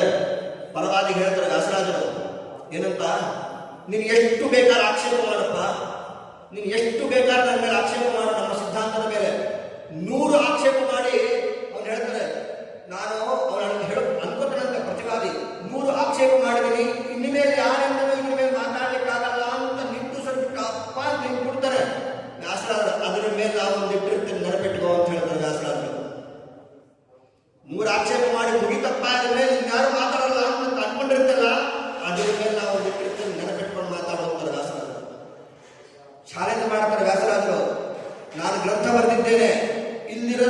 ಇದನ್ನ ತಪ್ಪು ಅಂತಾನೆ ಖಂಡನೆ ಮಾಡ್ಬಿಡ ನೋಡ ಅಂತ ವ್ಯಾಸರಾಜರು ಚಾಲೆಂಜ್ ಮಾಡ್ತಾರೆ. ವ್ಯಾಸರಾಜರು ಅದು ವ್ಯಾಸರಾಜರ ಗ್ರಂಥ ವೈಭವ ಅಂತಂದ್ರೆ ಸುಮ್ಮನೆ ಅಲ್ಲ. ವ್ಯಾಸರಾಜರ ಕೂತು ವ್ಯಾಸರಾಜರ ಸಿಂಹಾಸನದಲ್ಲಿ ಕೂತು ಅನುವಾದ ಕೇಳಿದ್ರೆ ಸಾಕು, ಬಂಗಾರ ಬೆಳ್ಳಿ ಇದನ್ನ ಯಾರು ಕೊಡಬೇಕು ಅಂತ ಯಾರು ಅನ್ಕೋತಾ ಇರಲಿಲ್ಲಂತೆ. ಬಂಗಾರ ಬೆಳ್ಳಿ ಶಾಲೆ ಹೊದಿಸಿ ಕಳಿಸಿದ್ರೆ ಅವನು ನಾರ್ಮಲ್ ವಿದ್ವಾಂಸ ಅಂತ. ಅದೇ ವ್ಯಾಸರಾಜರ ಒಂದ್ಸಲ ತಲೆ ಅಲ್ಲಾಡಿಸಿದ್ರೆ ಸಾಕಂತೆ ಮೇರುಣಾಂಶ ಪದರ ನಿಕ್ಷಿತಲೆ ವಿದ್ಯಾಸು ವಿದ್ಯಾವಂತ 100 ಮೇರು ಪರ್ವತವನ್ನು ಕೊಟ್ಟಷ್ಟು ಭಾವಿಸ್ತಾ ಇದ್ರಂತೆ. ವ್ಯಾಸರಾಜರ ವಿದ್ಯಾ ವೈಭವ ಅದು. ಅವರ ಶಿಷ್ಯರು ನಾವು ಎದೆ ತತ್ಕೊಂಡು ಹೇಳಿ ನೋಡೋಣ. ಅವರ ಶಿಷ್ಯರು ಯಾರ್ಯಾರೋ ಶಿಷ್ಯರಲ್ಲ, ನಾವು ವ್ಯಾಸರಾಜರ ಶಿಷ್ಯ. ಇಂಥ ಗ್ರಂಥ ರಚನೆ ಮಾಡಿದ ಮಹಾನುಭಾವರು. ನೇತ್ರಾಣಿವತ್ರಯೋಪಿ ತ್ರಿಜಗತಿ ನಹರೇ ಇಂಥತೆ ಪ್ರಬಂಧ. ವ್ಯಾಸರಾಜರ ಗ್ರಂಥ ಎಂಥ ಗ್ರಂಥ ಗೊತ್ತಾದು, ನರಸಿಂಹದೇವರ 3 ಕಣ್ಣುಗಳಿದ್ದ ಹಾಗೆ ಅಂತ ಹೇಳ್ತಾರೆ. ಮಾಯಾ ತಂತ್ರಾಮರ ಏನ್ರಿ ವ್ಯಾಸರಾಜರ ವೈಭವ. ಯಾರಲ್ಲ ಅವರು ರಾಯರ ಪೂರ್ವಾವತಾರಿಗಳಷ್ಟೇ. ಏನು ವೈಭವ. 90 ವಯಸ್ಸಲ್ಲ, 13-14 ವಯಸ್ಸಲ್ಲಿ ವ್ಯಾಸರಾಜರ ವಾಗ್ವೈಭವ ನೋಡಿ ಪರವಾದಿಗಳು ಹೆದರುತ್ತಾರೆ. ವ್ಯಾಸರಾಜರ ಮುಂದೆ ವ್ಯಾಸರಾಜರ ವೈಭವ ಆ ಜ್ಞಾನ ವೈಭವ. ಯಾಕೆಂದ್ರೆ ಅಷ್ಟು ಭಕ್ತಿ ಪರಮಾತ್ಮನಲ್ಲಿ ಮಾಡಿದ ಆ ಭಕ್ತಿಯ ಫಲ ಅಂತ ಜ್ಞಾನ. ನಾವು ದೇವರನ್ನ ಕಡೆಗಣಿಸ್ಬಿಡ್ತೀವಿ. ನಾವು ದೇವರ ಮುಂದೆನೇ ಕೂತು ನಾಟಕ ಮಾಡ್ತಾ ಇರ್ತೀವಿ. ನಾವು ಸಂಚಾರ ಮಾಡೋ ಥರ ನಾಟಕ ಮಾಡ್ತಾ ಇರ್ತೀವಿ. ಒಳಗೆ ಅವನೇ ಪ್ರೇರಣೆ ಮಾಡ್ತಾ ಇರ್ತೀವಿ. ಅವನ ಮುಂದೆ ಕೂತ್ಕೊಂಡು ನಾವು ನಾಟಕ ಮಾಡ್ತಾ ಇರ್ತೀವಿ. ಅಂಥ ವಿಚಾರ. ಪ್ರಹ್ಲಾದರಾಜರು ಮಾಡಿದ ಭಕ್ತಿ, ಅದಕ್ಕೆ ಆ ಭಕ್ತಿಯ ಫಲ ಅಂಥ ಜ್ಞಾನ ಬಂದಿದೆ ವ್ಯಾಸರಾಜರಿಗೆ. ಏನು ಹೇಳ್ತಾರೆ ಗೊತ್ತಾ, ನೆನಪಿಟ್ಟುಕೊಳ್ಳಿ. ಯಾರನ್ನ ವ್ಯಾಸರಾಜರ ಖಂಡನೆ ಮಾಡಿದ್ರಲ್ಲ, ಯಾವ ಮತವನ್ನ ವ್ಯಾಸರಾಜರ ಖಂಡನೆ ಮಾಡಿದ್ರಲ್ಲ, ಅವರಿಗೆ ಗೊತ್ತಿರುವಂತೆ ನಮ್ಮ ಮತದಲ್ಲಿ ಇಷ್ಟೊಂದು ಅಗಾಧವಾದ ಪ್ರಮೇಯ ಇದೆ ಅಂತ ಅವರಿಗೆ ಗೊತ್ತಿರಲಿಲ್ಲಂತೆ. ಅದನ್ನೆಲ್ಲ ಎಳೆದು ತಂದು ವ್ಯಾಸರಾಜರ ಖಂಡನೆ ಮಾಡ್ತಾರೆ. ಅವ್ರು ಹೇಳ್ಕೊತಾರೆ, ನಮ್ಮ ಮತದಲ್ಲಿ ಇಷ್ಟೊಂದು ಇದೆಯಾ, ಇಷ್ಟೊಂದು ಇದೆ ನಮ್ಮ ಮತದಲ್ಲಿ, ನಮ್ಮಿಂದಲೇ ಊಹೆ ಮಾಡಲಿಕ್ಕಾಗಲ್ಲ. ಅಷ್ಟನ್ನು ತಂದು ವ್ಯಾಸರಾಜ ಅದನ್ನೆಲ್ಲವನ್ನು ತಂದು ಒಂದು ಕಡೆ ಇಟ್ಟು ಖಂಡನೆ ಮಾಡ್ತಾರೆ. ಮಾಡಿ ನೋಡೋಣ ಯಾರಾದರೂ ಇದ್ರೆ ಪ್ರತಿ ಖಂಡನೆ ಅಂತ. ವ್ಯಾಸರಾಜರ ಗ್ರಂಥ ಅಂತದ್ದು ಇವತ್ತಿಗೂ ವ್ಯಾಸರಾಜರ ಗ್ರಂಥದ ಮೇಲೆ ಖಂಡನೆ ಮಂಡನೆ ಜಾರಿಯಾಗಿದೆ. ಇಡೀ ಭಾರತದಲ್ಲಿ ದೊಡ್ಡ ಸಂಚಲನವನ್ನ, ಒಂದು ವೈಬ್ರೇಷನ್ ಉಂಟು ಮಾಡಿದ ಗ್ರಂಥ ವ್ಯಾಸರಾಜರ ಗ್ರಂಥ. ಅತಯೇವ ಈಸು ಮುನಿಗಳಿದ್ದೇನು ಮಾಡಿದರೂ ವ್ಯಾಸವನ್ನು ಮಧ್ವಮತವನ್ನು ಧರಿಸಿದ. ಮೈನ ವ್ಯಾಸರಾಜರ ಇಲ್ಲದ ಸಿದ್ಧಾಂತವನ್ನ ನೆನಪು ಮಾಡ್ಕೊಂಡು ನೋಡ್ಕೊಳ್ಳಿ. ಅಂಗಾರಾಕ್ಷತೆ ಹಚ್ಚಿದಾಗ ನಾವ್ಯಾರು ವ್ಯಾಸರಾಜ ವೈಭವ ಅಂತ. ಅವರನ್ನ ಜ್ಞಾನಿಗಳೇನು ಅಂತ ಕರೀತಾರೆ ಗೊತ್ತಾ? ವ್ಯಾಸರಾಜರನ್ನ ಕರೀತಾರೆ. ವ್ಯಾಸರಾಜರನ್ನ ಹೇಳಬೇಕಾದ್ರೆ ಒಂದು ಮಾತು ಹೇಳ್ತಾರೆ. ವ್ಯಾಸರಾಜಸ್ಯ ಭಜತೆ ದಾಸತಾಂ ಕೋಣ ಗೋವಿದ ವೃಂದಾರ ವನಮಂದಾರ ಮಕರಂದ ಸಹೋದರಿ ವಿಶ್ರುಕಾ ವಿಜಯಂದ್ಯಾ ವ್ಯಾಸತೀರ್ಥಾರ್ಯ ಭಾರತಿ. ಎಂಥ ಕಾಡಿನಲ್ಲೇ ಏನು, ಎಂಥ ಅಂಧಕಾರಣ್ಯದಲ್ಲಿ ಇದ್ದರೂ ಸಹಿತ ವ್ಯಾಸರಾಜರ ಸ್ಮರಣೆ ಮಾಡಿದರೆ ನಮಗೆ ರಕ್ಷಣೆ ಉಂಟಾಗ್ತದೆ. ಹೌದು, ಇಲ್ಲ ಅಂತಿಲ್ಲ. ಎಂಥ ಕಾಡದಲ್ಲಿ ನಮಗೆ ವ್ಯಾಸರಾಜರ ಸ್ಮರಣೆ ಮಾಡಿದರೆ ನಮಗೆ ರಕ್ಷಣೆ ಉಂಟಾಗ್ತದೆ. ಮಹಾನುಭಾವರು ಹೇಳ್ತಾರೆ, ರಾಯರ ಶಿಷ್ಯರನ್ನು ಮಾತು ಹೇಳ್ತಾರೆ, ವ್ಯಾಸರಾಜರಲ್ಲಪ್ಪ, ವ್ಯಾಸರಾಜರ ಕೀರ್ತಿ ಸಾಕು ನಮಗೆ. ಏನು, ವ್ಯಾಸರಾಜರ ಕೀರ್ತಿ ಸಾಕು ನಮಗೆ. ಎಲ್ಲಿದ್ರೂ ನಮಗೆ ವಿಜಯ ತಂದು ಕೊಡ್ತದೆ ಅಂತ ಹೇಳ್ತಾರೆ. ಯಾಕಂದ್ರೆ ದಿಗಂತ ಕೀರ್ತಿ ಸಂಪನ್ನ ವ್ಯಾಸರಾಜರ ಕೀರ್ತಿ. ಆ ಚತುರ್ಕಾಚಾರ್ಯರು ನ್ಯಾಯಾಮೃತಾದಿ ಗ್ರಂಥಗಳನ್ನು ರಚನೆ ಮಾಡಿರ್ತಾರಲ್ಲ, ಈ ಆಚಾರ್ಯರ ಸಿದ್ಧಾಂತಕ್ಕೆ, ಆ ಸಿದ್ಧಾಂತಕ್ಕೆ ಇದೆಲ್ಲ ದೊಡ್ಡ ಮರಕ್ಕೆ ಎಲೆ ಇದ್ದ ಹಾಗೆ ಅಂತ ಹೇಳ್ತಾರೆ. ಪ್ರತ್ನೈರೀಶತ್ರ ಭಿನ್ನ ಅಜನ ಜಯಮುನಿನ ಸಂಘ ವಿಭಿನ್ನ ಶಾಖ ಮೌನೀಶ ವ್ಯಾಸರಾಜ ಉದಿತ ಕಿಸಲಯ ಪುಷ್ಪಿತೋದಂಚಯೀಂದ್ರಾತ್. ಆ ಚಂದ್ರಿಕಾಚಾರ್ಯ ಶಿಷ್ಯರಾರು ವಿಜೇಂದ್ರ ಸ್ವಾಮಿಗಳು 104 ಗ್ರಂಥವನ್ನು ರಚನೆ ಮಾಡಿದರು. ಏನು, 104 ಗ್ರಂಥವನ್ನು ರಚನೆ ಮಾಡಿದರು. ಚಾತುರ ಏಕಾಕೃತಿರ್ಯ ಚತುರಧಿಕ ಶತ ಗ್ರಂಥರತ್ನ ಪ್ರಣೇತ. ಆ 104 ಗ್ರಂಥಗಳನ್ನು ಏನು ರಚನೆ ಮಾಡಿದ್ರಲ್ಲ, ಈ ಆಚಾರ್ಯ ಸಿದ್ಧಾಂತವೆಂಬಂತಹ ವೃಕ್ಷಕ್ಕೆ ಅದು ಹೇಗೆ ಹೂವ ಇದ್ದ ಹಾಗೆ. ಏನಾಯಿತು, ಬ್ರಹ್ಮಸೂತ್ರವನ್ನು ರಚನೆ ಮಾಡಿದರು. ಅದು ಬೀಜ ಆದರೆ ಪ್ರಜ್ಞೆ ಭಗವತ್ ಪಾದಗಳ ಅಂಕುರಾರೋಪಣ ಆಯಿತು. ಆನಂತರ ವ್ಯಾಸರಾಜರು ಬಂದರು, ಎಲೆಗಳು ಬಂತು. ವಿಜೇಂದ್ರ ಸ್ವಾಮಿಗಳು ಬಂದರು, 104 ಗ್ರಂಥ ರಚನೆ ಮಾಡಿದರು. ಹೂವು ಬಂತು. ಸಾಕ ನಮಗೆ ಹೂವು ಹೆಣ್ಮಕ್ಳಿಗಾಯ್ತು, ನಮಗೇನಪ್ಪ ಅಂದರೆ ಅದ್ಯ ಶ್ರೀ ರಾಘವೇಂದ್ರಾತ್ ವಿಲಸತಿ ಫಲಿತೋ ಮಧ್ವ ಸಿದ್ಧಾಂತ ಶಾಖಿ. ರಾಯರ ಬರೆದ ಗ್ರಂಥ ಏನು ಗೊತ್ತಾದ್ರು ಹಣ್ಣಿದ್ದಾಗಪ್ಪ ಅಂತ ಹೇಳ್ತಾರೆ. ಹಣ್ಣು ಸಿಕ್ಕಿದೆ. ರಾಯರು ಅಂತಂದ್ರೆ ಅದು ಫಲ ಕೊಡುವಂತಹವರು, ರಾಯರು ಅಂತಂದ್ರೆ ಅದು ಫಲ ಕೊಡುವಂತಹವರು. ರಾಯರ ಬರೆದ ಗ್ರಂಥ ಹೇಗೆ ಅಂತಂದ್ರೆ ಅದು ಹಣ್ಣಿದ್ದಾಗಲು. ಒಂದು ಮಾತು ಹೇಳ್ತೀನಿ, ನೆನಪಿಟ್ಕೊಳ್ಳಿ. ರಾಯರು ನಮಗೆ ಕೊಟ್ಟಿದ್ದು ಹಣ್ಣು ಕೊಟ್ಟಿದ್ದಾರೆ, ಆ ಹಣ್ಣಲ್ಲಿ ಮತ್ತೆ ಬೀಜ ಇರುತ್ತೆ. ಅದು ನಮ್ಮ ರಾಯರು. ರಾಘವೇಂದ್ರ ವಿಲಸತಿ ಫಲಿತೋ ಮಧ್ವ ಸಿದ್ಧಾಂತ ಶಾಖಿ ಅಂತ ಈ ರಾಜ ಮಾತನ್ನು ಹೇಳಿ ಆದಿೇಂದ್ರ ಸ್ವಾಮಿಗಳು ಈ ಗ್ರಂಥವನ್ನು ಮುಗಿಸ್ತಾರೆ. ಇಂಥ ರಾಯರ ಗ್ರಂಥದ ಬಗ್ಗೆ ಮಾತಾಡೋಷ್ಟು ನಾನು ದೊಡ್ಡವನಲ್ಲ, ನಾನು ಸರ್ವಥಾನ ಯಾರು ದೊಡ್ಡವರಲ್ಲ ರಾಯರ ಗ್ರಂಥದ ಬಗ್ಗೆ. ಕಾರಣ ರಾಯರು ಹೇಳ್ತಾರೆ, ಟೀಕಾಕಾಂಬರೆ ಮುದ್ದರ್ಥಮ್ಯಾಸಕ್ತಾದೆ ಕ್ಷಮ ಅಂತ. ವ್ಯಾಸರಾಜ ಗ್ರಂಥ ಅರ್ಥ ಆಗಬೇಕು, ರಾಯರಿಂದ ಅರ್ಥ ಆಗಬೇಕು. ರಾಯರ ಗ್ರಂಥ ಅರ್ಥ ಆಗಬೇಕಂದ್ರೆ ಮುಂದೆ ಒಂದು ಮಹಾನುಭಾವನನ್ನು ಅರ್ಥ ಮಾಡಿಕೊಡಬೇಕು ಅಂತ ಹೇಳ್ತಾರೆ. ಈ ರಾಯರ ಆರಾಧನೆಯ ಪರ್ವಕಾಲ, ರಾಯರನ್ನ ಪ್ರಾರ್ಥನೆ ಮಾಡೋಣ. ಸ್ವಾಮಿಯ ಜನ್ಮದಲ್ಲಿ ಸುಲಭವಾಗಿ ಪಡ್ಕೊಂಡಲ್ಲ, ಪಡ್ಕೊಂಡು ನಾವು ಬಂದಿಲ್ಲ. ಈ ಜನ್ಮ ಖಂಡಿತ ಹೇಳ್ತೀವಿ, ಸುಲಭವಾಗಿ ನಮಗೆ ರಾಯರು ಸಿಕ್ಕಿಲ್ಲ. ಸುಲಭವಾಗಿ ನಮಗೆ ರಾಯರು ಸಿಕ್ಕಿಲ್ಲ. ರಾಯರು ಯಾಕೆ ಬಂದಿದ್ರು? ರಾಯರು ಯಾಕೆ ಅಂತ ಬಂದಿದ್ದಾರೆ? ನರಸಿಂಹದೇವರು ದೇವರು ಕರೀತಾದ್ರೆ ಬಾ ನನಗೆ, ನನ್ನ ಲೋಕ ಕೊಡ್ತೀನಿ ಬಾ ಅಂತಾದ್ರೆ ಯಾರಿಗೊಟ್ಟು ಯಾರಿಗಿಲ್ಲ ಭಾಗ್ಯ. ನಮ್ಮನ್ನು ಯಾರ ಕರೆಯೋರಿದ್ದಾರ? ಪ್ರಾಣದೇವರಿದ್ದಾರೆ, ಮಾತಾಡ್ತಾರ ನಮ್ಮ ಹತ್ರ. ಇದೇ ಪ್ರಾಣದೇವರು ನಮ್ಮ ಸಾಧನೆ ಆದ್ಮೇಲೆ ಏನೋ ಬುದ್ಧರೇ ವಿಜ್ಞಾಪನಕರ್ತೃ ಅಂತ ಹೇಳ್ತಾರೆ. ಪ್ರಾಣದೇವರು ಸೈನ್ ಹಾಕಬೇಕು, ನಾನು ಮೋಕ್ಷ ಹೋಗ್ಬೇಕು ಅಂತಂದ್ರೆ ಅವರ ಸೈನ್ ಸಿಗಲಿದ್ರೆ ನನಗೆ ಮೋಕ್ಷ ಸಿಗೋದಿಲ್ಲ. ಪ್ರಾಣದೇವರು ಮಾತಾಡ್ತಾರೆ ನಮ್ಮ ಜೊತೆಗೆ. ಅಂಥ ಅಯೋಗ್ಯರು ನಾವು. ಆದರೆ ಸಾಕ್ಷಾತ್ ನರಸಿಂಹದೇವರು, ಯಾರಿಗಾಗಿ ನರಸಿಂಹದೇವರು ಬಂದ್ರಲ್ಲ, ನರಸಿಂಹ ಕೇಳ್ತಾ ಇದ್ದಾನೆ ಪಾಪ ಅಂತ ರಾಯರು ಹೇಳ್ತಾರೆ. ನೈತಾಗ್ರಿ ಹಾರ ಕೃಪಣಾತ್ಮ ಮೋಕ್ಷೇಕ. ಏನೋ ಯಾವುದನ್ನೋ ಬೆನ್ನತ್ಕೊಂಡು ಹೋಗ್ಬಿಟ್ಟಿದ್ದಾರೆ ಇವರೆಲ್ಲ ಸಜ್ಜನರು. ಯಾವುದೋ ಶಾಶ್ವತ ಅಂತ ಯಾವುದನ್ನೋ ಬೆನ್ನತ್ಕೊಂಡು ಹೋಗ್ಬಿಟ್ಟಿದ್ದಾರೆ. ಅವನ್ನೆಲ್ಲ ಕರ್ಕೊಂಡು ಬರ್ಬೇಕು ಸ್ವಾಮಿ, ಸ್ವಲ್ಪ ನಿಮ್ಗೆ ಅವಕಾಶ ಕೊಡು ಅಂತ ಹೇಳ್ತಾರೆ ರಾಯರು. ನಮಗಾಗಿ ಬಂದಿದ್ದಾರೆ ರಾಯರು. ನಾವು ರಾಯರನ್ನೇ ಕಡೆಗಣಿಸ್ತಾ ಇಲ್ಲ. ರಾಯರಲ್ಲಿ ಪ್ರಾರ್ಥನೆ ಮಾಡೋಣ, ಸ್ವಾಮಿ ಹೆಚ್ಚಿಗೆ ಬೇಡ, ನೀವು ಮಾಡಿದ ಗ್ರಂಥದಲ್ಲಿ ಯಾರಾದ್ರೂ ಒಂದೇ ಒಂದು ಗ್ರಂಥ, ಪುಟ್ಟ ಗ್ರಂಥ, ಅದರ ಅರ್ಥಾನುಸಂಧಾನ ಅಷ್ಟೇ ಅಲ್ಲ, ಅದರ ಅಧ್ಯಯನ ಅಷ್ಟೇ ಅಲ್ಲ, ಅದರ ಅಧ್ಯಾಪನ ಅಷ್ಟೇ ಅಲ್ಲ, ಜೀವನದಲ್ಲಿ ಅದನ್ನು ಅನುಷ್ಠಾನ ಮಾಡುವಂತಹ ಜ್ಞಾನವನ್ನು ನಮಗೆ ಕೊಡ್ರಿ. ನಾವು ಓದ್ಬಿಟ್ಟಿರ್ತೀವಿ, ಪುಸ್ತಕ ಮುಚ್ಚಿಟ್ಟಿರ್ತೀವಿ, ಸಾಕು. ಚಾತುರ್ಮಾಸ್ಯದ ಮಹಾತ್ಮ್ಯವನ್ನು ಓದ್ತೀವಿ, ಓ ಹೌದಾ ಹಾಗ ಮುಗಿದ್ಬಿಟ್ಟು ನಾವು ಅದನ್ನು ಅನುಷ್ಠಾನ ತರೋದಿಲ್ಲ. ಅದನ್ನು ಚಾತುರ್ಮಾಸ್ಯ ಮಾಡಬೇಕು ಅಂತ ಏಕಾದಶಿ ಮಹಾತ್ಮನ ಶಿವರಾತ್ರಿ ಹೇಳ್ತಾರೆ, ಘಂಟಾಘೋಷವಾಗಿ ಹೇಳ್ತಾರೆ, ಕೈ ಅಂತ ಹೇಳ್ತಾರೆ, ನಭೋಕ್ತವ್ಯಂ ಸಂಪ್ರಾಪ್ತಿ ಹರಿವಾಸನೆ ಅಂತ. ಏಕಾದಶಿ ಸಮಯದಲ್ಲಿ ತಿನ್ನಬಾರದು, ಹರಿವಾಸನ ಸಮಯದಲ್ಲಿ ತಿನ್ನಬಾರದು ಅಂತ ಹೇಳ್ತಾರೆ.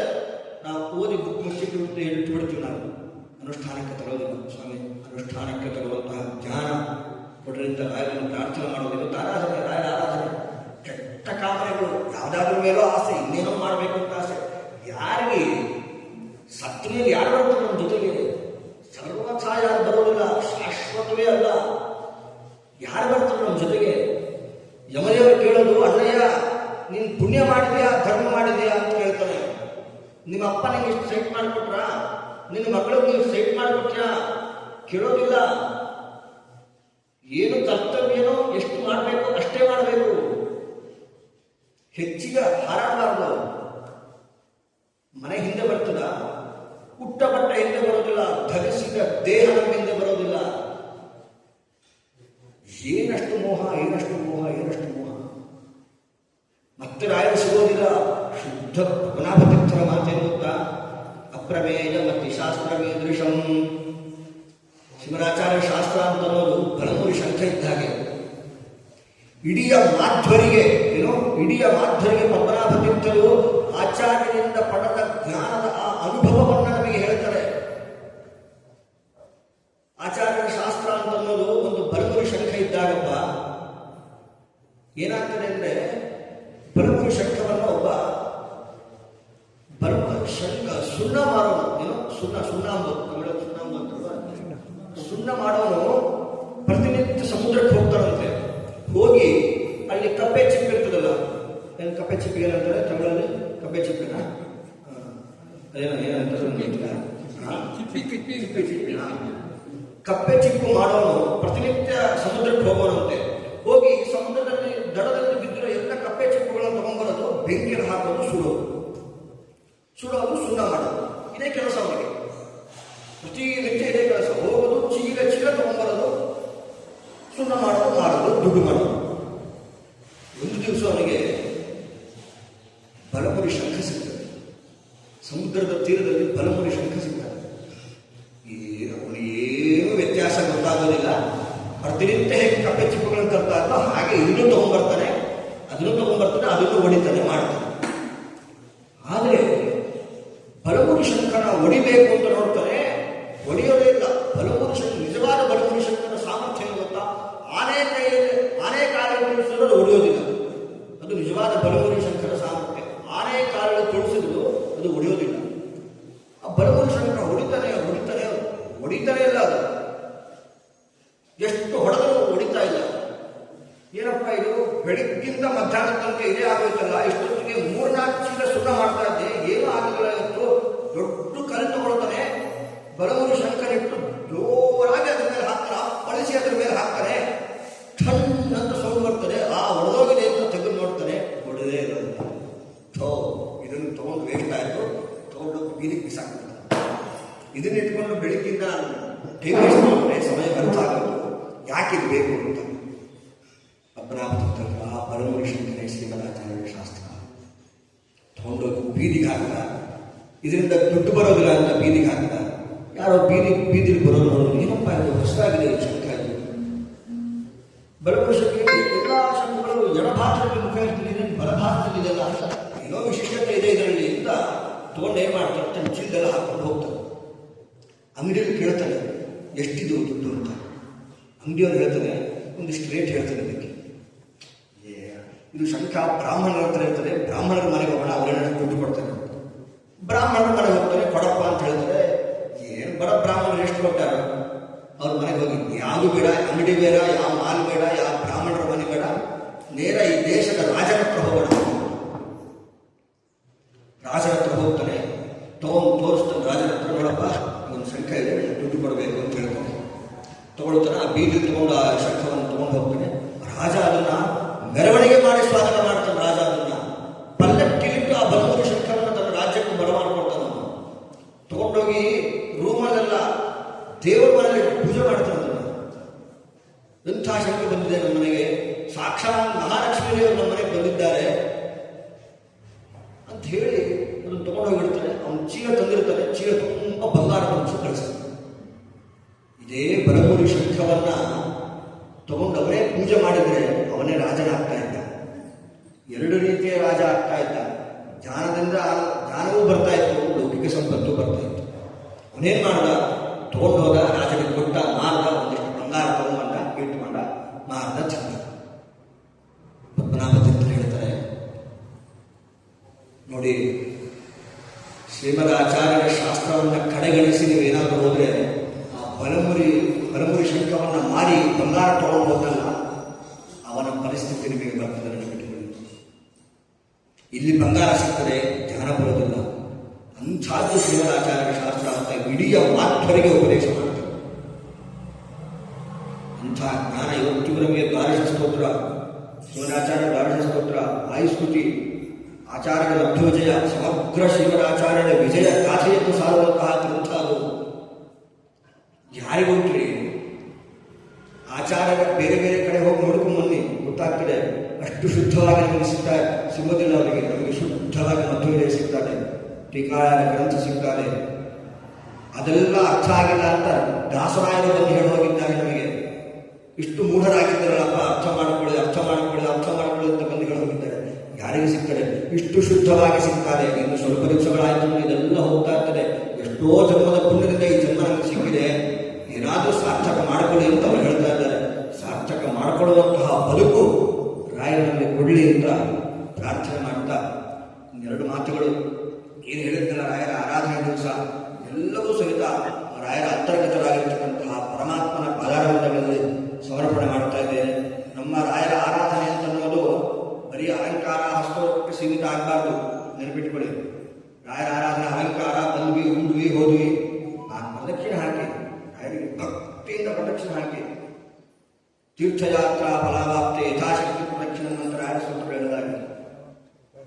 ಪ್ರದಕ್ಷಿಣೆ ಹಾಕಿ ಇಂಥ ಜ್ಞಾನ ನಮಗೆ ಕೊಟ್ಟಿದ್ದಾರೆ ರಾಯರು. ರಾಯರು ತನ್ನ ಹೆಸರು ಹೇಳುವಂತಹ ಜನ್ಮವನ್ನು ನಮಗೆ ಕೊಟ್ಟಿದ್ದಾರೆ. ಸಾರ್ಥಕ ಮಾಡ್ಕೊಳ್ಳೋಣ ಅಂತ ಹೇಳ್ತಾ, ಆ ಸಾರ್ಥಕವಾದ ಬದುಕನ್ನು ರಾಯರ ನಮಗೆ ಕೊಡಲಿ ಅಂತ ಹೇಳ್ತಾ, ನನ್ನ ಮಾತು ಸುಮಗಳನ್ನು ರಾಯರ ಅಂತರ್ಯಾಮಿಯಾಗಿರ್ತಕ್ಕಂತಹ ಪರಮಾತ್ಮನಲ್ಲಿ ಸಮರ್ಪಣೆ ಮಾಡ್ತಾ ಇದ್ದೇನೆ. ಶ್ರೀಕೃಷ್ಣ.